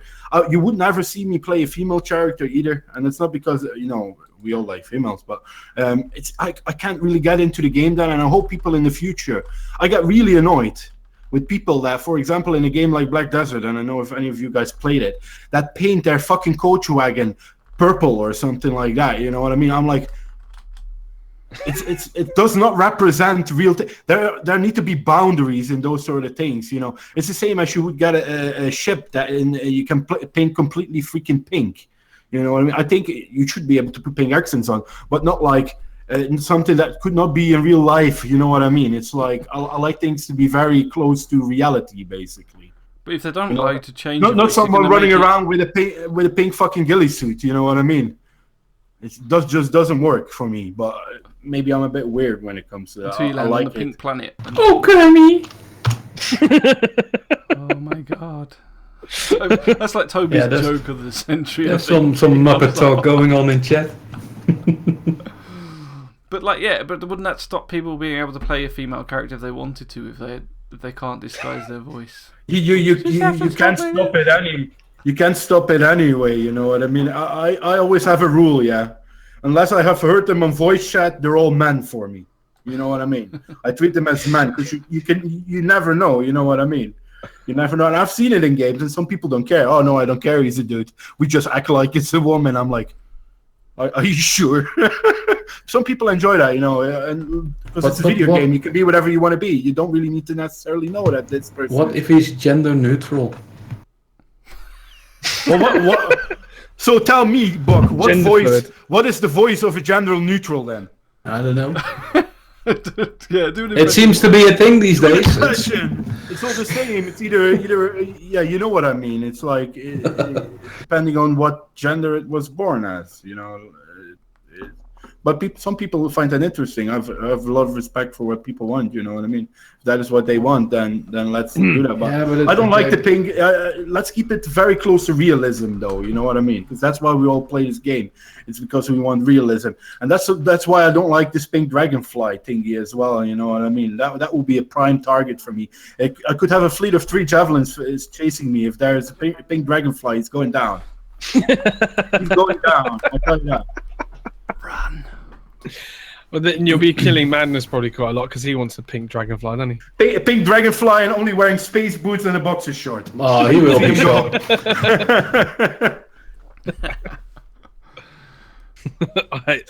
With saying on the t-shirt, I hate the new Gladius. Oh, night, Cardi. Start giving his salty Gladius talk without him even being here, for God's sake. I don't want to hear Gladius today either, guys. Let's not do it. Let's not go there. Let's not go there. No. So,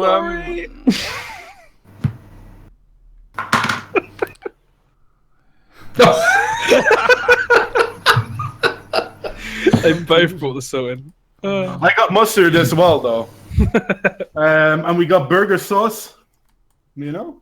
Have you got your fridge right next to you? Are you streaming in your kitchen or what? We got Hellman's mayonnaise. You know? yeah, just. Oh, go I got a roast yourself. chicken. That's no mayonnaise. More Hellman's mayonnaise. That's just mustard. We just triggered Bock. Look at his face. he's given up now. There's no more. Right. Anyway, while you raid your pantry, solitary. That's pretty much. Sorry. Carry on, Miz. I'm still going, man. This is I have a right side of my desk is full of food and drinks, basically. You're not living above that shop. You're living in that shop. That would be a good one, though. That would be a good one. Just give him some money. Here you go, man. Yeah, it doesn't make any difference. Is that the stuff that Madness left when he came around? Really? No, he left the sake. I can start on that if you want. No, it's okay. That's still good, but Miz, what you were saying? I don't know. I honestly don't know anymore. Kit Kat. So I think that was pretty much most of ATV. Has anyone else got anything to say more about ATV? I think we already stretched it. I think we have a lot, really. and I don't think we realized that there was still and we said, it's a bit short in the beginning, but I think there was still a lot of content in there. Oh, there was a lot to you know what I mean? And if you knew the technical stuff, there was a lot to take in if you understand what I was talking about with the game design. So the other thing that was on during the week was the special effects thing that I think Solitary looked into it more. Yeah, you want me to have a chat about that one? Yeah, go for it.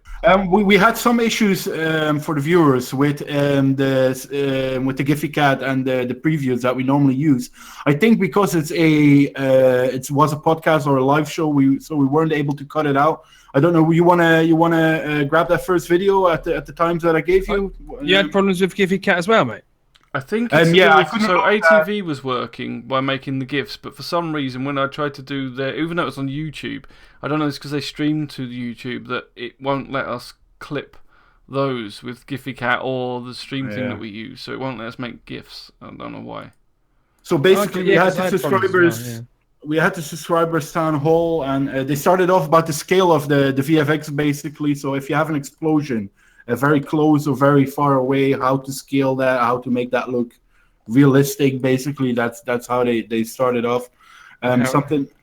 Go ahead. There was and they also said it had to look good at every angle, distance. You look at it, because it can look really good like close up, but when you zoom out, it looks absolutely crap. And you know what it is? We've seen this guy on the BritizenCon, the one on the left.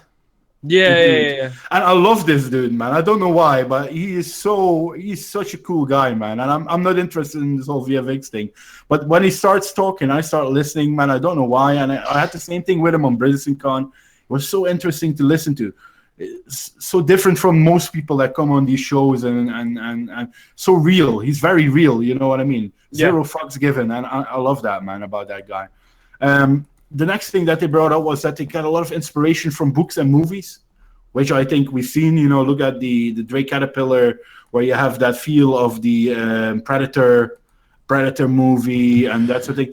I think for me, being a very creative person and liking the graphics design, it really describes how someone that Sorry.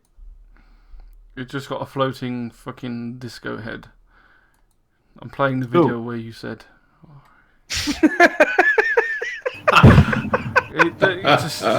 That man. Floating disco. Oh yeah, Lando. He was good at that stuff. That's Duck Force. But the video that you brought up, basically, was the interior damage for vehicles and how they implemented that for certain different types of vehicles, as I said earlier, to accommodate the style of the ships as well. You know what I mean? I think that's something that if you this something different, is it? It's just a bit of different timing. Like this was when they were talking about the effects they've done on the the burners and the engines and all that. This was a cool thing. He said he took that from the Cutlass, which I found very interesting. So he took this idea with the afterburners from the Cutlass, so it's similar style. It's like the interiors that are all very. I like that they do this. You know, bring it all to one level. Yeah, I mean they look pretty impressive. They do. The biggest part of this whole thing, I think, was the shooting on planets and the shooting in atmosphere. That's something that was cool as shit. That's 22 minutes 45, by the way. I'll go and find it now. 22 minutes. And the different type of guns and the different type of weapons that have different impacts, etc. You mean from the ship's perspective? Yeah. I love that.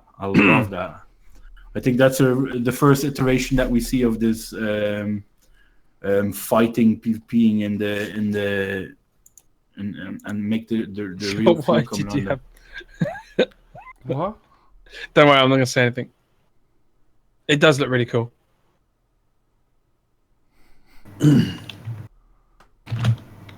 I love it. It's so annoying that that we're testing basically the different weapons from the different ships.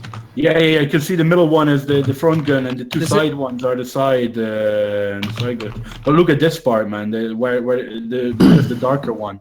That looks sick. Imagine you walking around on a planet and you can see a Gladius coming from far, and that comes your way. That's gonna be such a crazy.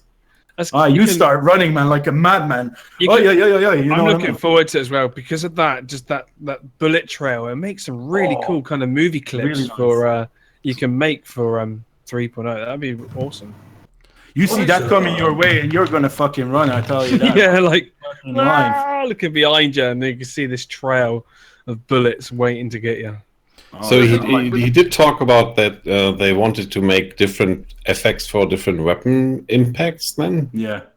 So a laser has a different impact than a Gatling gun, for example, right. Or a Rattler, or and I like that. I think it's interesting because you saw the middle one, and then the two side ones were he called it eyes. So they had the big balls that had the impact.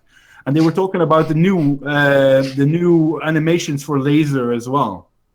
So these are the new animations for the laser weapons. Yeah. Big balls indeed, yeah. Toby. So I think for they showed a lot of video for a subscribers town hall, I think. Yeah. Normally a lot less video, and I was pleased to see that. The last bit of that one was and I don't know if I put the times in there, it's a bit further up, the railgun. And the effects of the railgun. I don't know if you can... I'll keep playing this and then hopefully it'll be on there. Oh, there you go. So you saw it charging, and you saw the rail go up and down. I'm not going to do the animation with my hands, but stop myself right in time for that one. Go on. You saw it go up and down. Show it.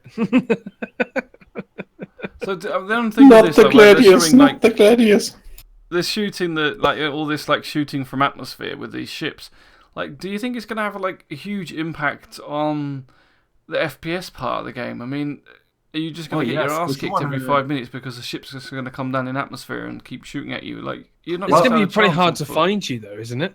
No. Well, and next to that, you need to regulate. Stealth.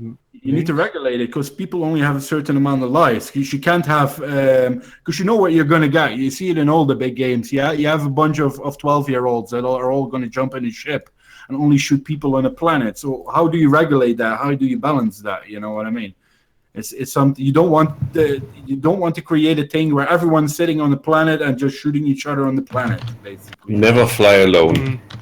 never But fly I'm on alone. about flying, No, I'm that's- about when yeah. you're on FPS. So if you I can't remember what it's talking about before, but if it raises an important part that if you go and land on a planet and leave your ship and go and explore, like, are you going to have to constantly be worried that your ship's going to be blown up or taken by someone like all the time?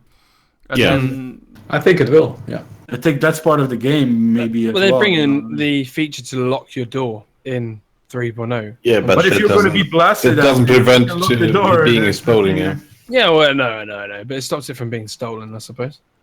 Or a But I criminal think tour this is guide. trying- Yeah. Yeah, tour guide. criminal What Miz is trying to say is that if you go exploring on a planet, that you don't have to constantly look behind you, because, and that's what I said, because 24 12-year-olds are in Auroras that they got for Christmas are constantly shooting at people on the planet. You know what I mean? But yeah, It's- I it's- mean, a basic tough. ship is Where- going where do you draw the line? isn't it? On planet level. You want to what you could do is zones where the weapons will not fire, for example, but then you're breaking the whole thing like the But open. well, there's certain There there'll will be be certain some places, areas that you fire-free can't zones. fly. So yeah, there'll be certain places that you can't actually fly through because of the atmospheric That pressure. are instance out, for example. Is that what we said last time, where you fly into a planet and you will always take the same route in? That there are zones where you can go without Well- people flying there, or Do you remember the free? I think it was a demo they did where they landed in the colony on the planet on the certain area because they couldn't fly any further in. So it kind of attracted them to a mission. So that area, you couldn't get a ship Yeah. flying over you and kill you because they couldn't technically fly close enough to see you because it That's would say go out this way. It'll push you away, and if you carry on in there, it will draw you to the ground and you'll crash and explode and die. no, I think that's a good thing because that will stop people from being trolls. Because that you will. Whether that always will be get in that, 3.0, that's the only thing. Whether that will be in 3.0. That's Well, if gonna they be- bring insurance in, as we said before, they might want to bring something like that in because that's They- where the biggest. Well, it's going to be. It's not going to be your full insurance, is it? It's not going to be the first. It's going to be a first iteration, but your counter is not going to start right with 3.0. Or Yeah, I think they've already done some changes with the insurances. Like, I think in the last podcast we mentioned about how people are going to be able to scam that. They've already fixed that problem, and I Yeah. thought that was brilliant. Yeah. So if you stole a ship from a player and you take it to a station, the player who owns that ship will get their ship back because it will automatically take it away from that person and give it back to them. Because like it is, like security's caught up with you, kind of thing. But how is there going to be a reason for people to steal ships? Then I wonder. You know what I mean? Is that good? Is Well, that yeah, not 'cause going I to take think what away they're from the doing- pirate I think what gameplay? they're doing is like if you steal a ship and you take it in to sell it, you'll get the credits for it, but the person will get their ship back. Okay. What I think is, and for example, one of my viewers always said the first thing I'm going to do is take a pirate address and steal it from those pirates. But in how far can you use that address? You know what I mean? Is that something that you can always have as a? And that's how he saw You'll it. be marked. Well, he says this is my prize for taking that from a pirate. You know, this is my trophy.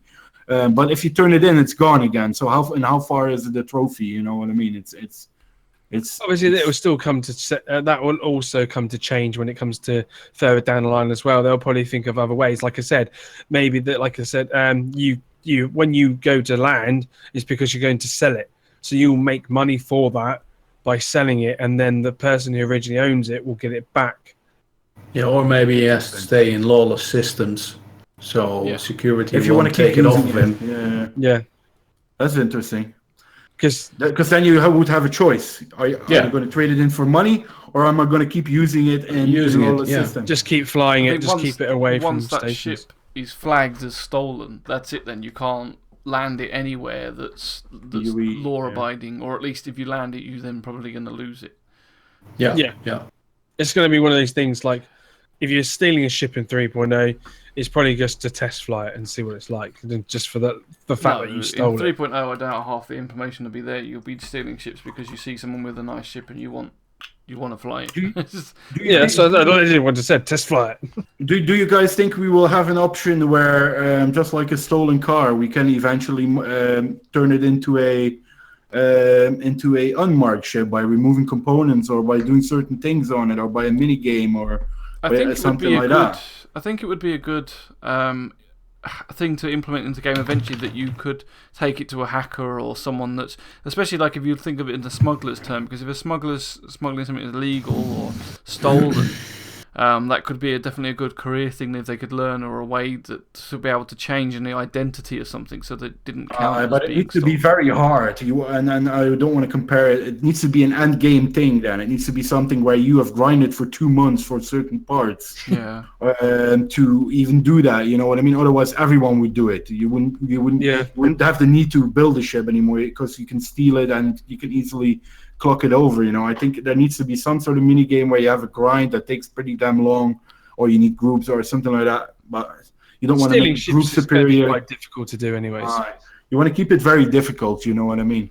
But then again, I'm not a pirate, but I can see that people like Bio are attracted to the. But no, he's a tour guide. But I can see that people are attracted to the pirate life. So you want to find some sort of a balance, but don't make it too easy, but don't make it too hard, you know? Yeah. I think it's going to be another one of those things that's going to take a long time to balance. You know, they haven't got fully all the ideas of what they want to do or how the criminal system is going to work. There's also, it's like in any game, people will exploit stuff to hell, and so they need to find out. Yeah. And this is one of the advantages of having the open development that we talked about earlier, is because people are playing it now. You'll be able to, before it's released, you're getting to see all these little ways that people are finding to get in and behind the lines or cheating the system and things like that. And I think it's just human at the end of the day, you know, because people will try and find ways to play the system eventually. Exactly. Anyway. And I think Madness was saying something similar the other day, that he was, people were missile spamming him and being forced to counteract that meant that they learn. And that wasn't, I'm not saying that's a bug, but it's the sort of thing you learn from what people do. They might not have ever thought, people are going to just sit there and spam every single missile, and then this comes up and they go, well, actually, let's charge more for the missiles and stuff like that. So listen, I know how this works. I mean, you know what you get then? People that get angry. Oh, how come you missed that missile? How come you should be dying? No, because I counteract that, you asshole, because the only thing you can do is fire freaking torpedoes. You know what I mean? It becomes a meta, you know what I mean? The torpedo thing that we have at the moment that people think are unavoidable. It creates a meta, and people get angry if they don't get their thing out of it. But that I think that's the good thing of the game. You know what I mean? It's what you say, the alpha. We will find a way to eventually counteract that. You know what I mean? And so they will have to find another way. Instead of just using a torpedo, they have something that is called skills that they might have to use then, you know what I mean? Instead of just pressing that button, put one finger in your nose and think, it's going to be all right. That's why you built the skill and built more skill and built more skill and built more skill. You know what I mean? Yeah, like I had somebody on my stream the other day, like I was going up against 4 people. I managed to kill one of them, and then they all decided to lock their missiles on them and fight me and say, and then they started saying, oh my God, yeah, the pirate from Addicted was wrecked, ha ha ha, you're shit. I was thinking, what the hell? Like, you just spammed shitloads of missiles at me. Like, no one's going to avoid that. They get angry from every angle. Go into the US servers, yeah. People get freaking completely and utterly off their tits of it when you do it, when you avoid those torpedoes. Because they came running in with the flag and everything, you know, and thought they were going to do it. And then you basically that's bad now. Wait till it costs a lot of money per missile. Oh yeah, but we can't get that soon enough, because at the moment it's very broken, you know. It's broken. We found ways to counteract it now, but in the beginning it was really annoying because everyone was just like, okay, we're only going to focus on that torpedo. instead of getting that, and it's not sold. I think it's a great thing, you know, that people are that have that je ne sais quoi to find out different ways to counteract it. You know what I mean? Out of necessity basically, because you're like, oh damn, I can't avoid it. That it still gives the option to have that creativity to find a counteraction against it. Yeah. I think it's a great thing. I think it's really good. Well, I think that brings up a good point. Toby's a good one probably to answer this, because like with the current bill we've got now, German community manager. There's hardly anything for you to spend your money on and stuff. And I think that's one of the things that a lot of us are going to look forward to in 3.0, because like Toby's made, what is it, 1.5 million now, probably? One or two. Yeah, so 1 or 2 million. So like, obviously, if you were spamming missiles all the time, that's all going to cost. So what's your opinion of the cash. whole, with the cost of repairing and mission rewards and things like that? It's going to change the game a lot. Do you think that's going to be for the better? I hope it will change it and people's behavior, that it's just not a thing for free like it is right now. You can respawn your ships anytime you like. There's no real penalty, especially if you have multiple ships. You probably don't have to pay anything if you're just toggling between two ships. So right now, of course, I myself, with so many credits, I just don't care. I just can go repair as often as I want. With 3.0, there will be a wipe, and then we all start from scratch, and then we will notice, okay, I have to earn that cash with missions, etc. So it will be more work.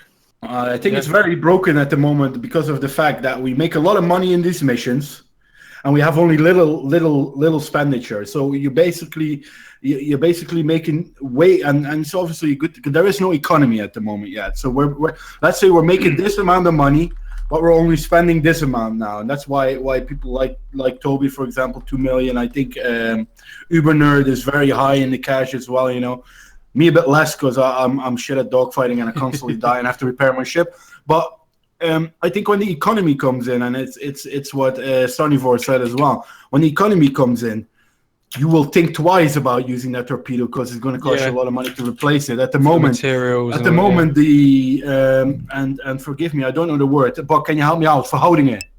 The measurements are not balanced out, basically. Is that the right way of saying it? Measurements? Yeah. The balance is not, the balance between income and expenditure is not correct, and it's obviously to keep us busy. It's obviously to make sure that no people are whinging on the forum saying, "Oh, we're not making enough money, we can't do the game." It's obviously because to let us go and test all these things out. But it creates metas as well, you know, because everyone's going for that certain thing, and they're not using all the other rockets. Well, that could be for nice gameplay as well. If we find that balance eventually, where you have 10 different choices that do a similar thing, but as for different kinds of gameplay, it's better, you know what I mean? Because you could say, oh, this is my style, or this is my style, and you do not go for a certain style because that is the best thing in the game, you know what I mean? You want to find a nice balance with different kind of things. That's what I always love. I find that always really annoying and good comparison with MMOs. That certain gear set that you go for at the end, no, you want there to be 10 different gear sets so you can have a bit of a mix-up, and not everyone is wearing the same thing at an end game, you know what I mean? And that's the same with the rockets and weapons that we have. What I would love to see is different kinds of ways to approach things, you know what I mean? There are more roads to Rome than one, because then everyone would be flying the same ship, everyone would have the same guns. That's not fun as well, you know. You want that spread out thing where things do similar things, but you can make it your own, you know what I mean? I don't know if you guys know what I'm trying to. It's sometimes hard to. I remember before the currency was in the game so much, I did like a little mini game on stream, and I tried to cost my damage and repairs, and then by attacking and stuff. And Toby will probably remember, because I was the only one that kept playing and ended up in negative every time. I was like, I'd never actually be able to fly my ship again because I keep crashing it all the time. It would cost me too much. So I mean, it'll be an interesting to see in 3.0 how they're gonna work that, the insurance and the ship respawning as well, not just the missiles. And I know they've mentioned that they're going to cost for ammo as well, so that's going to change the FPS side of things. You're going to think more about using the bullets, but then there's the whole ship spawning as well, and whether that's going to cost more, whether it's going to be up to you to earn money through doing these missions before you call your ship out. especially if it's broken and How many- things. How many ships have you got, Miz? Have you got quite a few to go through? Because Aurora, you've only got the one, man, Not and you enough. just keep crashing it. You're just gonna end up being on stream going, yeah, guys, we just My streams will basically be me being multi-crew, waiting Yeah, for I was gonna Toby say or Bock or multi-crew. someone to pick me up and I think carry the only me. thing I'm missing is an Aurora. Am I saying that correctly, Miz? Or What's that? you own an Aurora, right? Yeah. And do you own any other ships, if I may ask? Or Yeah, I've got a couple of others, yeah. It wasn't got the Aurora cut- only you got the for a Cutlass long Black? time, but I have got a couple of others now, yeah. nice. What I never asked you this, Miz. So what are you looking to do? I think maybe I did, and I forgot it again. My aim will be to be years smart. years of brain damage eventually. But my what is role- your plan in the game? Do you want to be a tour guide like Bio, or do you want to be a transporter like me, or what's your what do you I'm want going to what be do you a want to do? smuggler. Smuggler. He is. yeah, He's cool. our little smuggler. I'm not giving anything to What smuggle do to you him. What? So, I'm so, the best so smuggler what did you've Bio got. offer you to become It's part not of gonna this? reach its goal. It depends where the goal is. Oh, nice. Yeah. That's the You idea can of help, being a you can smuggler. help Toby out, catch seals, or whatever. Yeah. I'll smuggle his seals in for Did him. you did you say what did I say to Miz to get him into Addicted? Yeah, no. What did Bio offer you to join his gang of clowns? Basically, that enough. was A lot of exactly money. what I said. Right, Did he offer you okay, tours over Venus and Mars? And I think Free now's a good tours. time to go to questions. So we're going to go over to the questions and answer some of them. And the first question of the night is from Citizen Shenanigans, and he asks, he's trying to justify getting the Cutlass Blue, but one size bigger shield and prison cells are not worth $50. Do you They have are. any info on how the blue will be better? they are. Well, the blue's being reworked, isn't it? So it just depends on your gameplay. Like, are you going to use the blue as what it's for, and you're going to go capture people and put it in there, or do you think that you're just looking at it thinking that's a nice looking ship?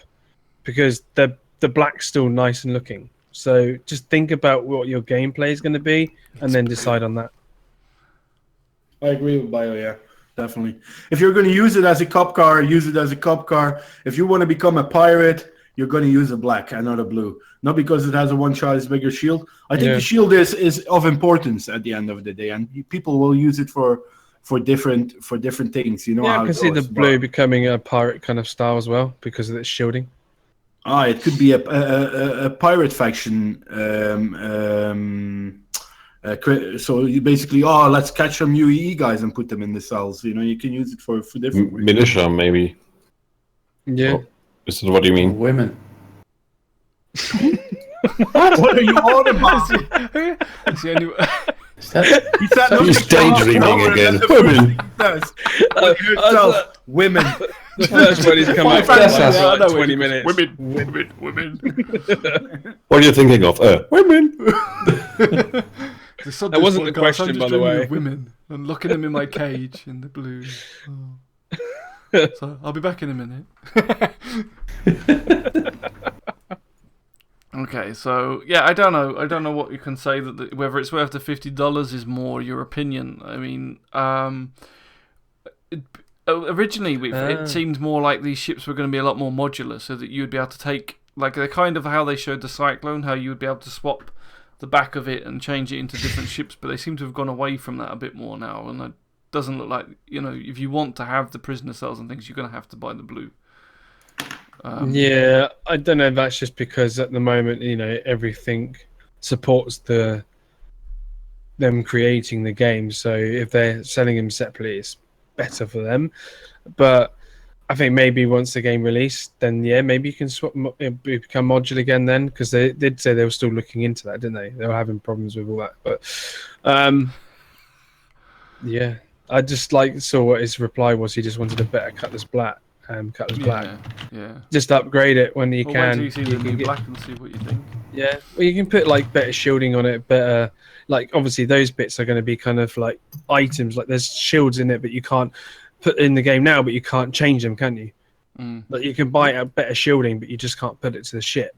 What So what you- I think is if you buy such a ship, buy it for the cells the prison cells, not for the size 5 shield. You know what I No, mean? because you can probably put a 5-size shield on the other one Eventually. anyways. Buy it because you want that gameplay where you could be a policeman or security, or don't buy it for just Do you think it's going to be better for than the equal. basic? Yeah. But yeah, No, like you'd probably find The like basic might suit you more because it has more space in the back because you don't have the cells in it, Yeah. and you can still put the size 5 in it eventually. like what's got you know what I better mean? like what's got better firepower is the Cutlass Blacks can support bigger weapons in it because it uses less power on its shielding and more into its weapons, isn't it? I'm not sure. It all depends. I couldn't give a proper answer Because on that. they've all got their I just pros look at it and cons. from my way. Don't buy it. Yeah. Don't buy it because it has a better part on it. Buy it because it will suit your gameplay. You know what I mean? That's always my tip when people come to my channel and ask, "Oh, what ship should I buy?"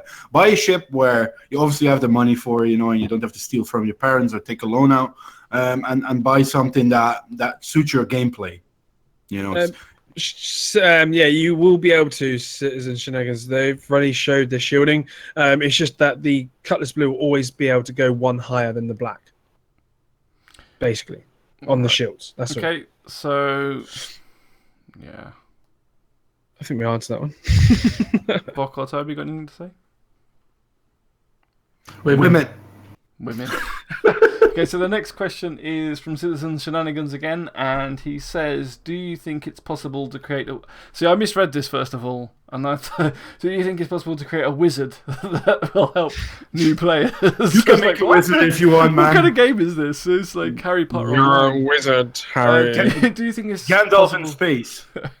to create a wizard that will help new players determine their likely preferred control peripherals and config bindings? I mean, Toby? You shall not pass.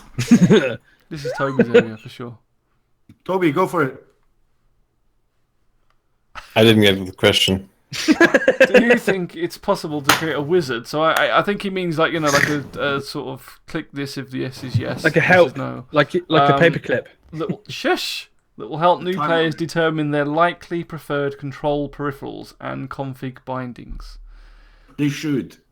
But yeah, I mean, kind of the existing profiles should already do that, but there's just so many different variations and combinations of different peripherals. Ask Bio about pedals; he will be right. Pedals are awesome. They got amazing concept with them, but they're freaking hard to set up, guys. Like it's taking me. Don't start. It took me 3 days. Thoughts coming. Let me just mute him. No. It's just if you don't know what you're doing, like I didn't, it takes you a long time to set up. So really look into them and watch videos on them. I think what he's trying to say is either like, for example, here's 3 scenarios. Do it with a joystick, do it with a keyboard and mouse, and do it with a joypad.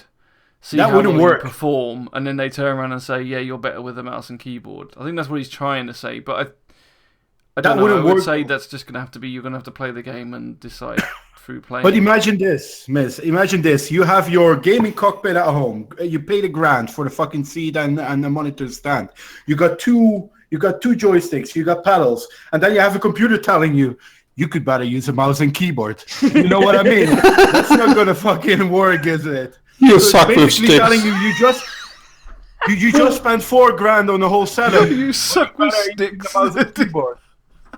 You develop skill for anything. You develop skill for anything that you use a lot of time. So if you stink at doing something, you can still learn using dual joystick. You can still learn using HOTAS. You can still learn using pedals.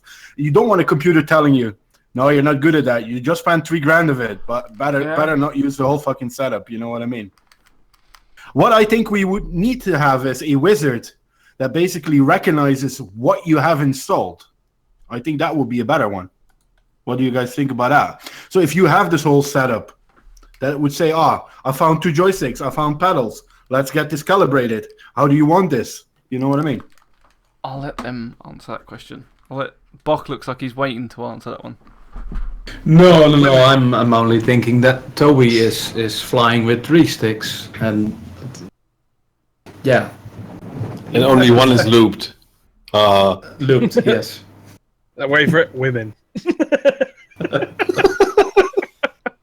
I mean, it's I get what you mean, Solitary, but I think it could be quite tricky to make that some sort of a wizard within the game. I mean, calibration is one thing, but yeah, sure. I mean, you have so many combinations. What do you use mouse and keyboard still in addition to one stick or two sticks, with or without pedals? You have a gamepad. I mean, those controllers come with predefined buttons still already, so you just have to find your mixture. And maybe there could be some tutorial with the configuration. I agree with that. It's always going to be options. I think there's too many options because you have so many different things that people use. Some people are still building their setup, so they only have one joystick. But it would be nice something if you plug in a second one, it says, "Oh, I found the second one. What do you want to do with this?" It's the case with every flight sim game out there. Make the second one the first one, and then the first one like the fourth. But Arma does it. Arma 3, for example.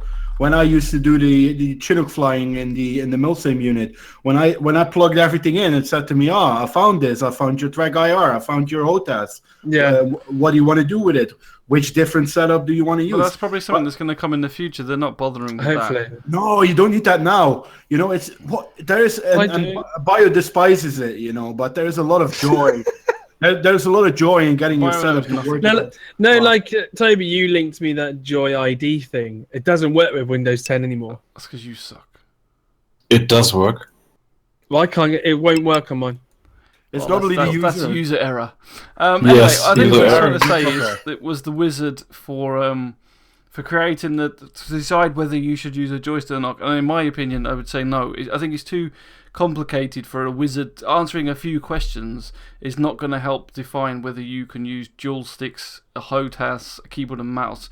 And I think, like Solitary says, there's an element of it's whether you get used to it. So the more you use it, the better you get with things as well. And also, I think someone made a point on the captain's table the other day, which was interesting, is that you may be better at shooting with the keyboard and mouse, but it doesn't necessarily feel... You may feel better flying with the sticks because it just feels more like you're flying a ship rather than playing an arcade game. So I think to get some sort of guide that's going to tell you what one to use, it's got to be up to you. I think the difficulty is, yes, you've got to spend a shit ton of money to work that out. If you don't own any joysticks, it's hard to sit there and go, right, I want to try 2 joysticks, but I have no clue whether I can or not.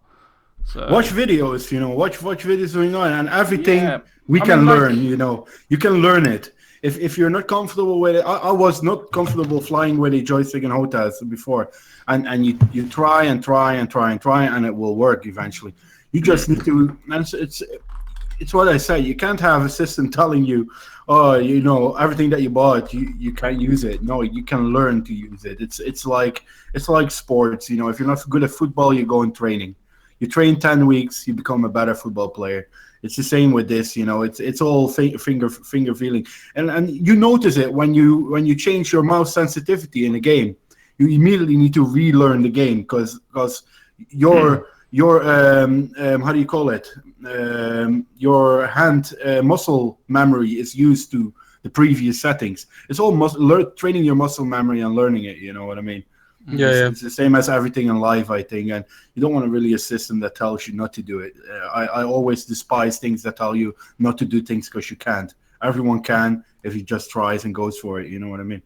Yeah, it's like my pedals. They're going to take me a very long time to get used to because I've just been dual sticks. I used them on the Milsim, and in the beginning, mate, and I wasn't allowed to use them on Saturday because I fucked up constantly. You know what I mean?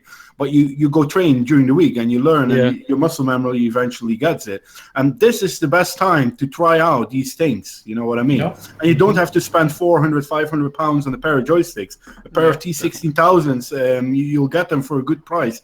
You can even start off with 2 cheap ones from Argos or just whatever kind of shops to test it out, and the alpha that we have at the moment allows us to do that. So we don't drive a 600-pound ship into kaputness. You know what I mean? Because we have the area to try it at the moment. Yeah. Did you say kaputness? Kaputness. Yeah. How do you say that?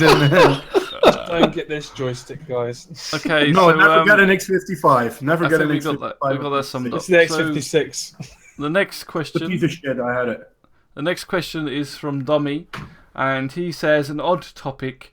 Amazon owning Twitch and now Lumberyard, do you feel there will be a special section when you're on Twitch for games made with Lumberyard before all other games on Twitch?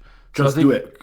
So what he means is, when you click browse games and you've got a list, and basically the one that's being most watched is the one at the top of the list. Now, do you think that they're going to replace that and put the Lumberyard games first and then the most watched underneath? Never, because they're making too much money of all the other games. They're making too much money of partnered streamers in PUBG and non-Lumberyard games. They're making too much money of that. It's all money. Who makes the most amount of money will be on the top. Who they feel needs a bit of an input will end up in the top. They're not going to change that, They're not going to say, "Oh, you all need to use Lumberyard engine now." That monopoly is something they cannot enforce, because they would shoot themselves in the foot, and they could basically throw suitcases of money in the river Meuse. You know what I mean? It doesn't work that way. That's my view. Sorry. Bock? I honestly don't know. I don't think so. I can't tell. They will promote it, but not constantly. You know what I mean? They will do it in cycles. As well, the thing is, what would Lumberyard gain? Because they're not gaining through Star Citizen. Obviously, they're using their system, but they're not gaining through us watching them use their system. Like, the more copies of Star Citizen sold, I don't think they gain more money from it, do they? They need developers backing them, not the players. Maybe because they'll eventually sell more games that are made with a Lumberyard engine. I can see that, but I don't think their initial first salespeople are the ones that are playing it. But those are the devs, the game makers. You know what I mean? That you want to chase down. I suppose you've got the thing that what it does is it showcases what games can be used with Lumberyard. And so, technically, if they're at the top, more people start watching them. Sign of the devil. No! But I don't know. It's possible. I'm not sure, in honesty. I think I probably tend to lean towards Soul and say that they're going to just be the ones that are most watched are going to carry on staying at the top. But I could see them easily having a featured game. So maybe just one slot turned over to a featured game of the week or something. But look at it. What is the biggest game at the moment? Is it still League of Legends or something like that? You know what I mean? They make tons of freaking cash with people watching that. You know what I mean? Or Smite or PUBG at the moment is very, very high. It just depends on what is on top of the directory at that point. And Star Citizen is nowhere close at the moment. You know what I mean? Yeah. It might change in the future, but it's just what the hype is, and companies need to move with the hype. Companies need to move with what is popular at that point. And if there's going to be Lumberyard or Unity or whatever, if Amazon can make money with a different engine than their own, they'll try and make money with it. Who wouldn't? Squirrel. All right, so whatever. I agree. So they are selling games. It could well link to that. But anyway, next question is by Frixidus, and it's the biomechanical. And he says, "How do you make a successful org?" Well, when Bio knows, he'll get back to you. Hey, I'm messaging him in Discord now. He's trying to recruit you now. That's how he does it, basically. No, James is Frixidus. He's planning on hopefully coming to the local. That's what I mean. He'll get you there. Don't worry. This kind of question is one of those things that everyone has their own different views on it.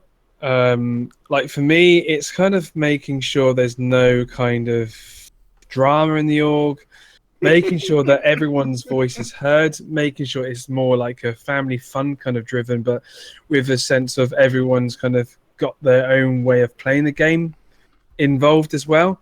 So we've kind of, when I was creating Addicted, and when I started recruiting for people, I told them what the majority of the people plan to do, and that is we all plan to get in like the Polaris when we can, and just explore the game and just keep on going pirate along the way, and just keep like doing missions, exploring the game, finding everything we can. Box face. What is his face like? I'm not looking right now. Well, He's listening. I'm just listening, interested. So everyone in Addicted, yeah, everyone's voice is heard. With anything that we come to decisions, anything, everyone's been asked their own opinion. So it kind of makes that sense of everyone's kind Family of feeling. yeah. You know, and I make a lot of jokes about Bio. You know, he's always very persistent in trying to get people in. But I have to praise him in the fact that he's running something that keeps existing. You know, and I don't have to give examples out here, but I think it's pretty tough running a, let's call it a guild in a game, because you have maybe 20, 30 different personalities that want different things, that want different, have different views, and how Bio is doing it, I think is really good, you know. And I've been in guilds in bigger games, and I always say keep your guild small, you know, keep your guild 30 to 40 people. The bigger the size, and I've said it before, like Test Squadron, and nothing against Test Squadron, but a org of 10,000 people is not going to work. It's not going to work. And you will have to split it up into smaller sections if you want to run something like that. It's one logistical nightmare, you know what I mean? If people are just let on the loose, you know, it's like a herd of freaking buffaloes. It's not working. And I think if you keep your org like Bio does, it's smaller. It's very manageable. Everyone knows each other. Everyone enjoys each other. And you will always have the bad apples, Bio. You know. Yeah, we've now got to 110 members. Recently. How many are active? At the moment, because pretty much majority are waiting for 3.0. So we've probably got between 20 and 30 people active at the moment. Nice. So, but that's a nice size. It's not too bad. Like, and these people, and some of these people I've known I've known Yolander for like 7 years plus. It's crazy. Like, we've come from other games, and we've brought our people, like our what we call family, from other games. It's just like it's a really nice atmosphere in there, and I'm happy that I've got it that way. And it's taken some time, and it means that I've broken friends with people because they've caused drama, and I've just kicked them instantly. I don't allow any drama. I don't matter if they're my best friend in real life. They cause drama, they're out.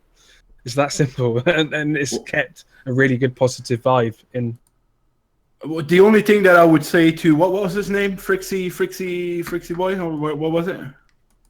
His name Frixidus. is Frixidus. The only thing that I would say is if he tries to seduce you on the Bar Citizen, just watch out, because he tried it to me on BrinsonCon.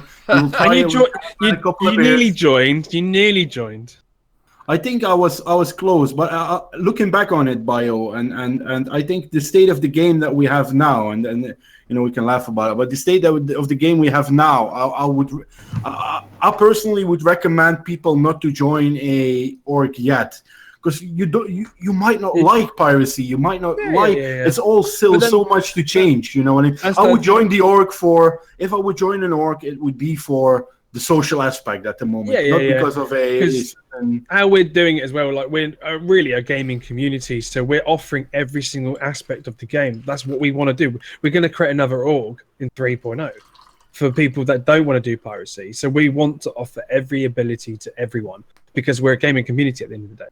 Like, you Fritz can become the leader of that if you want. So, that's how he tries. We'll roll that on. I think he's answered the question. Bock or Toby, are you in orgs, or do you run? Have you got your own org?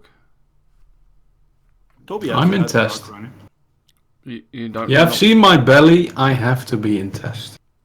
I think Toby, you're not running an org, are you? No, I'm a member of a smaller German org, and I hope they, with 3.0, they will come back to Star Citizen. They are also waiting for 3.0, and but I'm an affiliate with Test, yes, but my main org is a German org. Nice. Take-O. Sorry. So the only reason I was asking is because I was going to get your input if you were leading one, but it's fine. So the next question is from Molb. I'll read it. I was told there was an awesome streamer called Little Bit of Madness on this show. When's he back? I saw him on Captain's Table on Saturday and he was tremendous.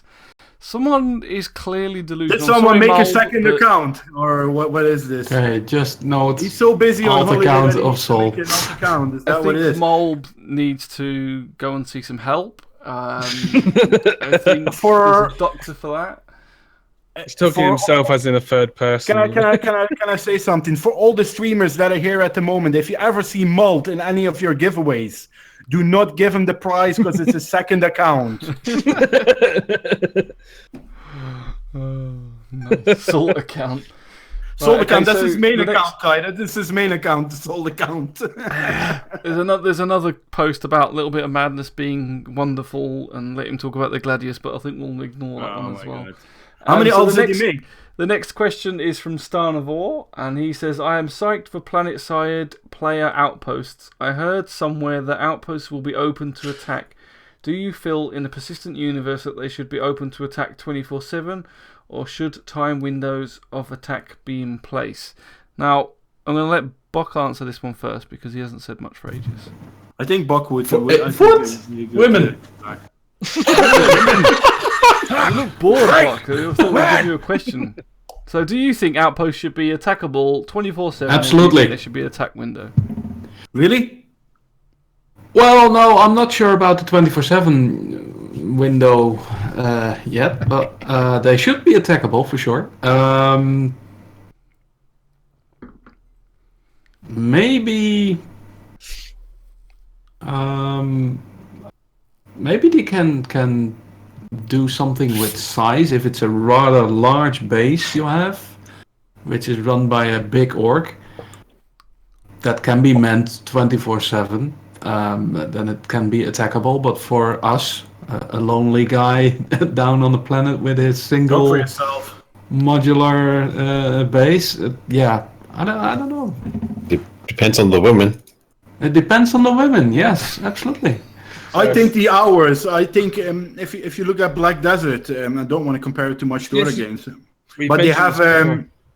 they have, for example, certain times on a Wednesday at 8 o'clock and on a Saturday at 8 o'clock. These things are attackable. That makes it plannable for people. You know what I mean? Because all of us have lives. Most of us have jobs. Most of us have things to do. You know what I mean? How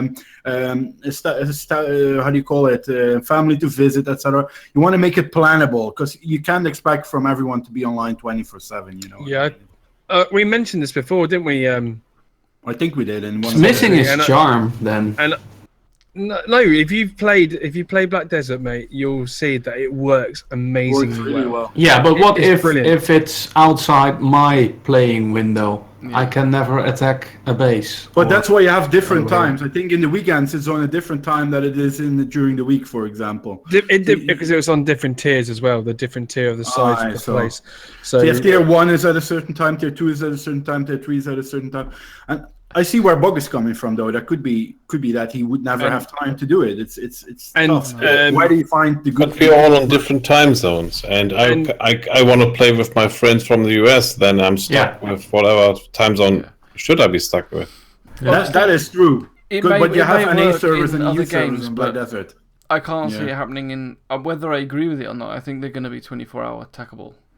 I can't see how you can work it because of the way that they're trying to make this more a realistic game, and so by doing so, you need to have like the same way as you can. Everyone's arguing that you should be able to be stabbed on any station and that you should be able to sneak a weapon in, and I think it's the same with bases. You can't just say, "Oh, no, my base is safe for some reason between these hours because I don't happen to be online." The only option you've got is to make an org of people that will be online, have other people that can defend it. I mean, hopefully we could have. I would like to think we could maybe have safe zones. That's probably the way around it. So you could build your outpost in a planet that's got a safe zone that won't let people shoot it. But I don't think you could have a base that just for some... Because like, what would be the law behind it? Just for some random reason it's attackable between so-and-so, or it's not attackable between another time. What you could do is a sort of a war system where you say, I want to attack. The other person has to say, okay, I got time now, let's do it. Or... some sort of a karma system, you know what I mean, with that, because you don't want to bring in the fact that people are constantly shooting people because you can, you know what I mean. There must be a consequence to such a thing. It's one of those you know things what I mean? as well. Like we actually haven't got into 3.0. We don't know the scale of the moons literally inside the game. So if but you think about we're gonna find our bases. That's that's No Man's Sky shit. So we will never find each other. Yeah, no, Yeah, no, but We're it will both be there, but very you hard. can't find me. It's going to be No, hard to because find a there's base, no though. multiplayer. You know, if I you've got, feel like, a more little for small base 24/7. hidden. If you find a little small base hidden in a cave, you're not going to find it that well. Could be that it's because certain commodities are in plain sight, so you need to build a base there. You know, it completely depends. To be honest. Like You've got your NPCs as well who can defend. But then you get then what I would say is you can't man a javelin 24/7. You know what I mean? Or you can't man an Idris 24. You can't expect people to run a ship 24/7. You know what I mean? Well, that's just the gameplay. You have to, or park it somewhere safe. And the same with the bases. I think you said, you can have automatic defenses, or you can have like shielding on it, or whatever. I mean, there's got to obviously be repercussions. There's got to be like a criminal system. If someone just turns around and blows up your base, karma system or whatever. There's got to be a reason to stop them doing that as well. So that's what's going to play to come into play. It's all one word, guys. Not women, but balance.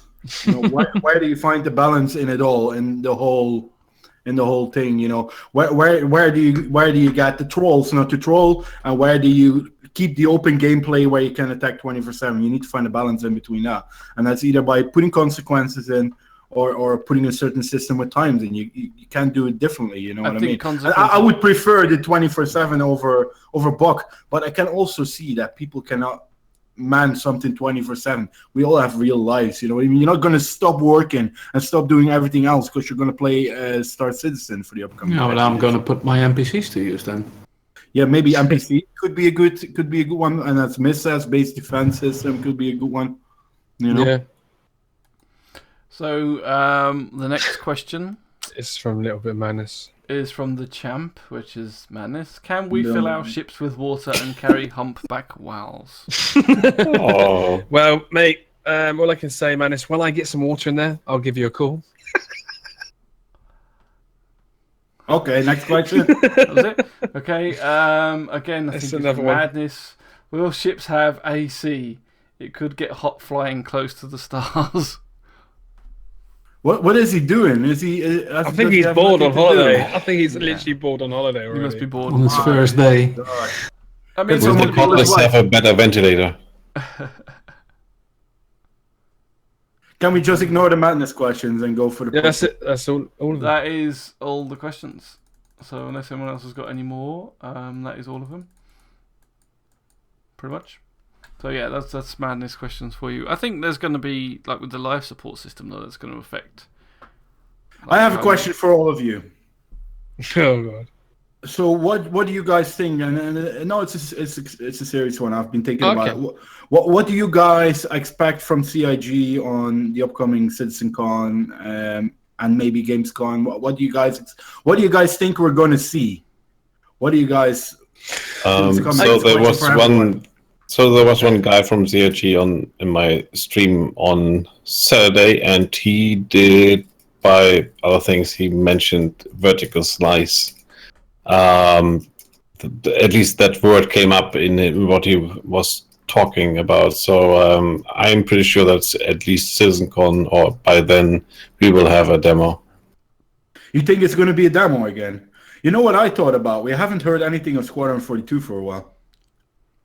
And I don't know if it's on purpose I mean with vertical slice, I mean Squadron 42's vertical slice. Yeah. Okay. Interesting. I think although they said they canned it because it would be a waste of time, I think they also said that they were that close to posting it out last time that it would make sense to just polish it off, especially now with the animations they've had. Polish it off and then let it out. Would be interesting to see how far they got, because all the ships that we've had lately, I don't know if it's true what I'm saying, but my theory is most of them were needed for Squadron 42. You know, I think the ships that we've seen have been made with the purpose that they needed to be ready for Squadron 42, for the making of Squadron 42. You know, otherwise we would have a lot more transport. That's why the Polaris has not been touched yet, because it's not in Squadron 42. But there's no need for it at the moment. It's like the Banu Merchantman, you know. There's no real need for that at the moment. With what we got in the persistent universe, and I can see an Idris that's going to be one of the main ships maybe in the storyline is needed. Gladiuses, Hornets, that sort of things. You know, it's something that we're going to use a lot, I think, and the rest of it is just cinematics, etc. Maybe. Yeah. Excellent. I think that's covered it. So I think that's it. We've got all the questions in, so we'll round it off there. And also, because Toby and Bock are probably getting a bit tired now, so we'll end it nicely for them. Try and keep it on time for a change. And we'll just go around and see what you're all doing coming up and what you got going on for the next week ahead. And then we'll end it, I think. So we'll start off with Bio, and Bio, you can go first. You're streaming more, I know, yeah. Yeah, obviously I'm going to try and stream as much as I can this week. This is my 5-day week, work week, so I'm going to be, 60 hours. So I'm going to be busy, but I'm going to try and, within that time, I'm going to try and make another YouTube video, maybe 2 more YouTube videos. I'm going to just try and get them out as much as I can.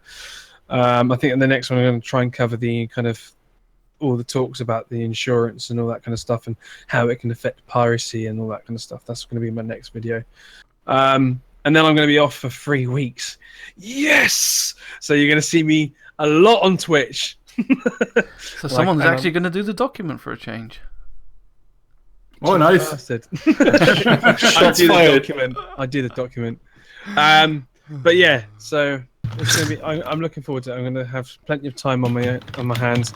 And the Dorset, the very first Dorset Bar Citizen, is on the 27th. 20 when? Sorry. 27th. So any of you of this month, August. Yes. So if anyone in Dorset, Bio is doing a Bar Citizen. And which part of Germany is this? Go for it. What part of Germany? Dorset. Oh, Dorset. Yes. So then it's door closed. Dorset. It's in Swanage. This time round. Swanage is a little kind of seaside town. Cool. Swanage. Anyway, so anyone there, go see. You were getting Bio. sheep when I order a beer at the bar, yeah? No, that's Wales. Solitary, what are you up to this week, man? You A bit of a... hopefully. I got some stuff to sort out that I really want to sort out first. I'm looking into doing a lot more of the creative streaming, so I'm starting a company in graphic design. The website is getting there, and I hope to do some of my projects on stream and hopefully initiate some more people contacting me for graphical work and get that sort of things done. So you will be seeing me stream a lot more of the Photoshop, Illustrator side of things, as well as playing video games. I'm playing a lot of Dark and Light at the moment, Final Fantasy. Although I don't see Final Fantasy really as a streamable game, I'm hoping to bring a bit of Dark and Light, and I just want to play Star Citizen again as well. And hopefully I can do that soon as well. But you will see a lot more of the creative stuff going on. If anyone needs some graphic work done, hit me up. We'll sort it out. Cool. Yeah, and I've seen. I will not shave my beard, by the way. Sol did do his creative stream on when you did your logo and stuff. It was interesting. It was good to watch. So yeah, definitely check Sol out. Make sure you give everybody on the podcast a follow, guys. I mean, you probably mostly are already, but please make sure you do. Exclamation mark pod team to get all the links. It's a good thing to mention, by the way, before. So this week I will be creating a logo for my good friend and mod Ramty. He does a lot of farming simulator stuff. So we will be creating a logo based on that. So if you guys are interested to see in how that process comes along from the sketch to the end of it, definitely come and check it out and have a chat and drink some beers with me. Cool. To answer Foible's question, logo design, most of the things except concept art. I'm still looking into training myself into things like Jay Lee does, but that's very far away. I'm trying it off stream. But on stream, most of it logo design, banner design, and branding, that sort of things. Cool.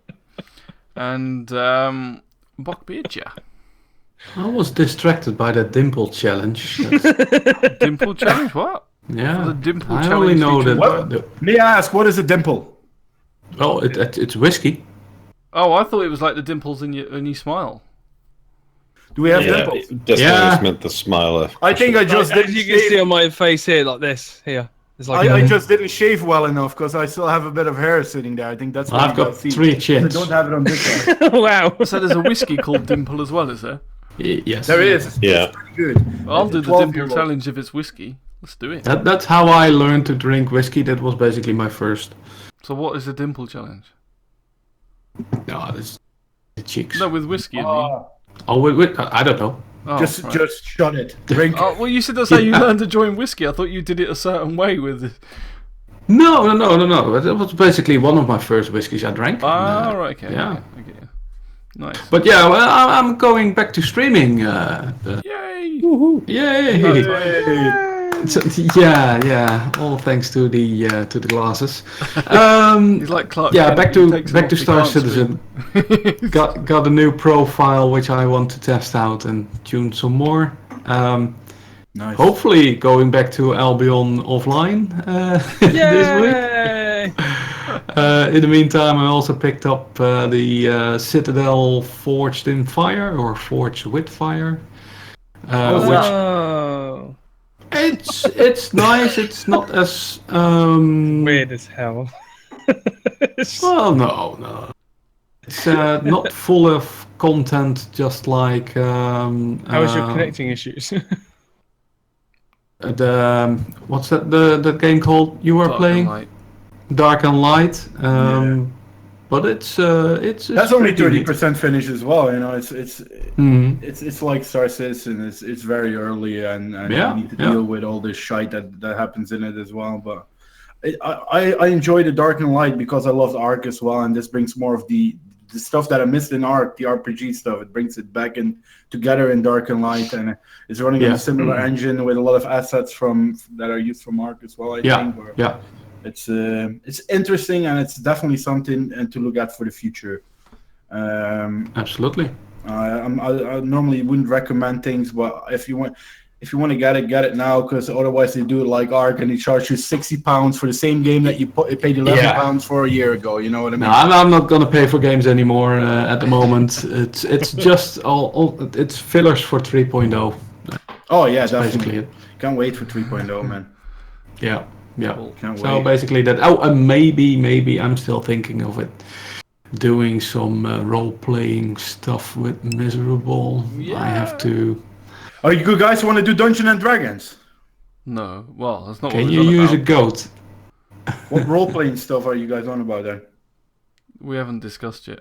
But we'll- Oh, okay, so- I've introduced Miserable to a guy called Burke Black, which we all know, I guess. But, he does some awesome role-playing. I'm addicted. It's good stuff. So what are you role-playing? I'm interested now. I'm intrigued. I don't know. Well, He's I- gonna be the bitch.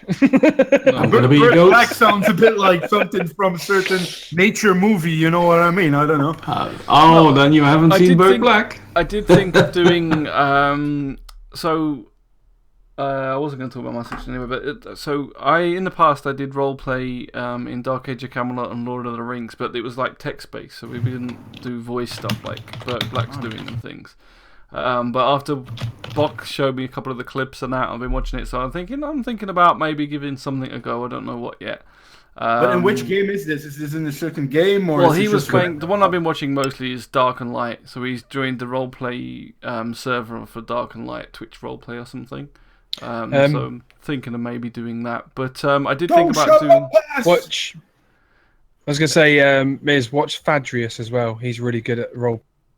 He's really Roleplay a poor pilot, yeah, I can do that pretty well. So yeah, I did think about maybe doing a stream discussing, like, so for Bock, because he said he doesn't know what to do or how you even go about it and stuff. So I did think about doing maybe a stream to explain about roleplay and how you do it, how you go about it, how you tackle it, that sort of thing. And then also, Yeah, but you know, it's going to be really hard for me to do that because of the language, English. Well, no, because this is what I thought if I do a stream and discuss it with you or something like that, we can talk listen about to how this. to do it, how you go about building up a little bit of a backstory. Because it's not all about, like, so Burt Black does it and he's got accents and a character things in it, so there's all a lot bit about that. You don't necessarily have to be great at English, you don't have to put on a funny voice and things like that. There's lots of different ways to roleplay. He's a traveler from a far land. You know what I mean? From an exotic land where they have special herbs that will bring you into ecstasy.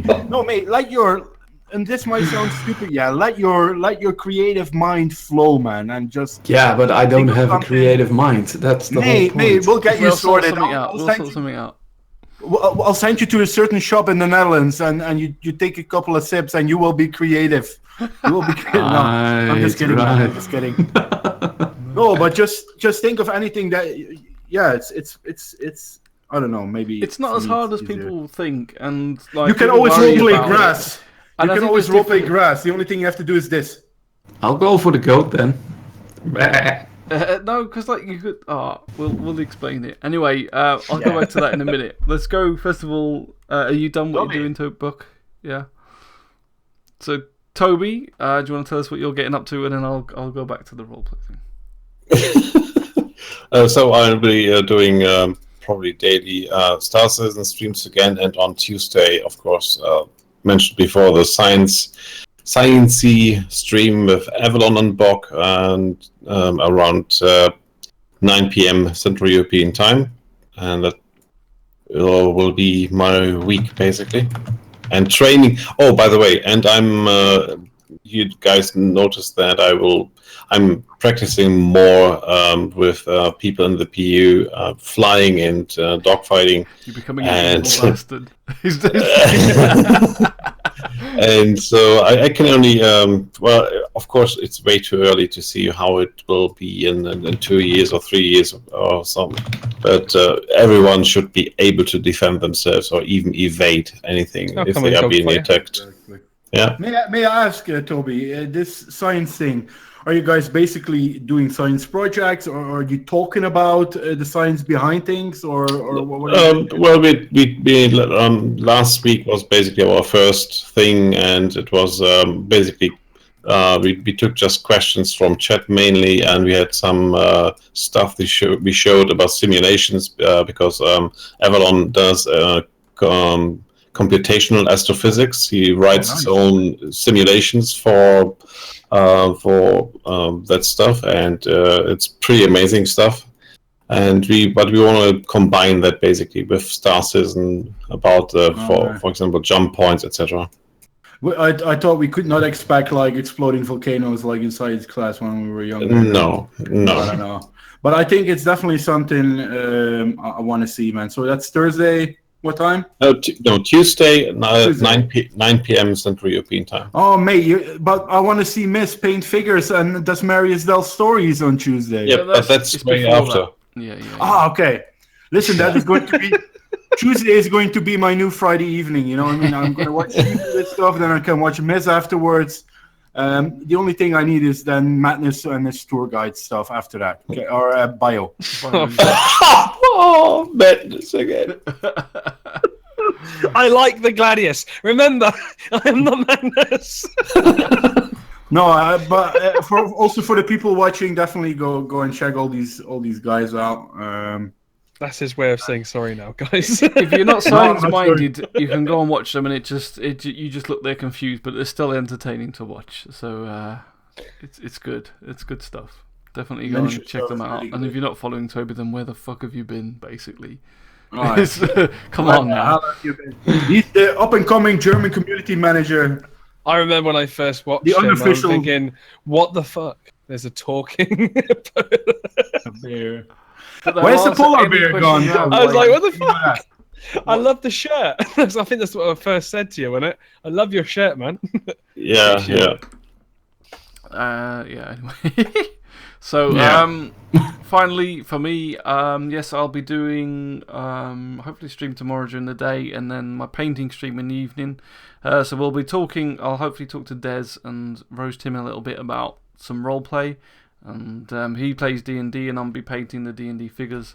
So we'll chat about roleplay then, and I'll look at, I don't know what game to do. I may get Dark and Light and then just make a character and discuss the roleplay aspects of that and how to make a character, how to do. I'm not a professional. I've just done it for a few years, made a few stories, ran a guild in roleplay, but I'm by far not an expert. But I'm definitely happy to discuss ways of creating a character backstory.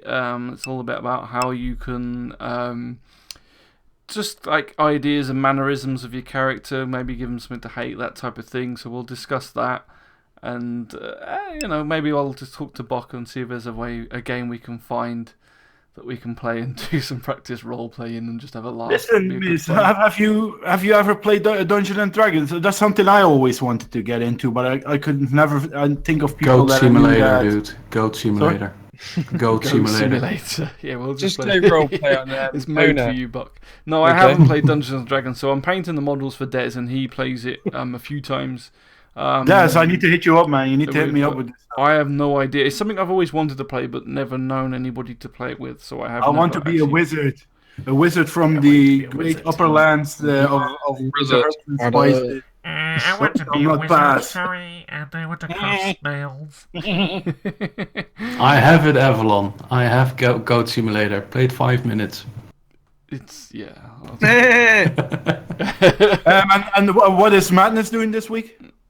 fucking doing bugger all on holiday. So yeah, that's that. Anyway, so thanks guys for watching. Thanks everybody for all the follows and everything. We will be back next week, and I think is it you, Bio, hosting next week? Think so. Yeah. Think so. Okay, so we'll be on Bio's channel next week. Yeah.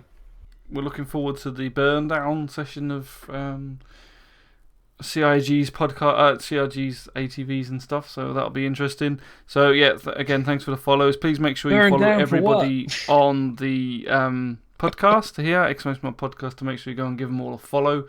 We're going to go and host somebody. I'm just going to have a look. I got someone. I'll get the raids ready. I always do. Bot, can I just not box shit? Bio, can I just say when you do when you do a raid, Not so many. Not so many bombs. You did it on like Astropub, and it was just like it was crazy. Just a couple of lines. I know. It's and fine. it was not funny. 10 lines per person. All right? It was just funny. A couple of lines. It's fine. It was funny. He laughed. Burned out. It was funny. Yeah, they basically Burned down for what? Gonna find Boys, I found someone here that I think was watching the podcast earlier and has one viewer. I think we should bomb him. Who? Domi Tonami? Oh yeah, he was. Yeah. Shall we? That's Arnold Schwarzenegger. Domi's a cool guy. Yeah. Let's give him some love. Don't think I've seen him. Okay, is that better for you? Is that better? The little small one. Was that Yeah, too that's long? fine. That's all you need. That's what she said. I done it, guys. Okay, so guys, if you can go and show him some love. He's only got one viewer, so we appreciate you going and saying hello to him. Give him a follow. Give him a follow. Say we sent you. Do the little raid, and we hope to see you all again. Can you copy the rating again, Madness? What? Goodbye, everybody. Bio. Sit around the verse. It's probably already gone, but goodbye. Put that on in the background, right? Pull it up. Oh! Oh, jeez. Oh, no. Why'd you host me? No! Why'd you do it? Oh, man.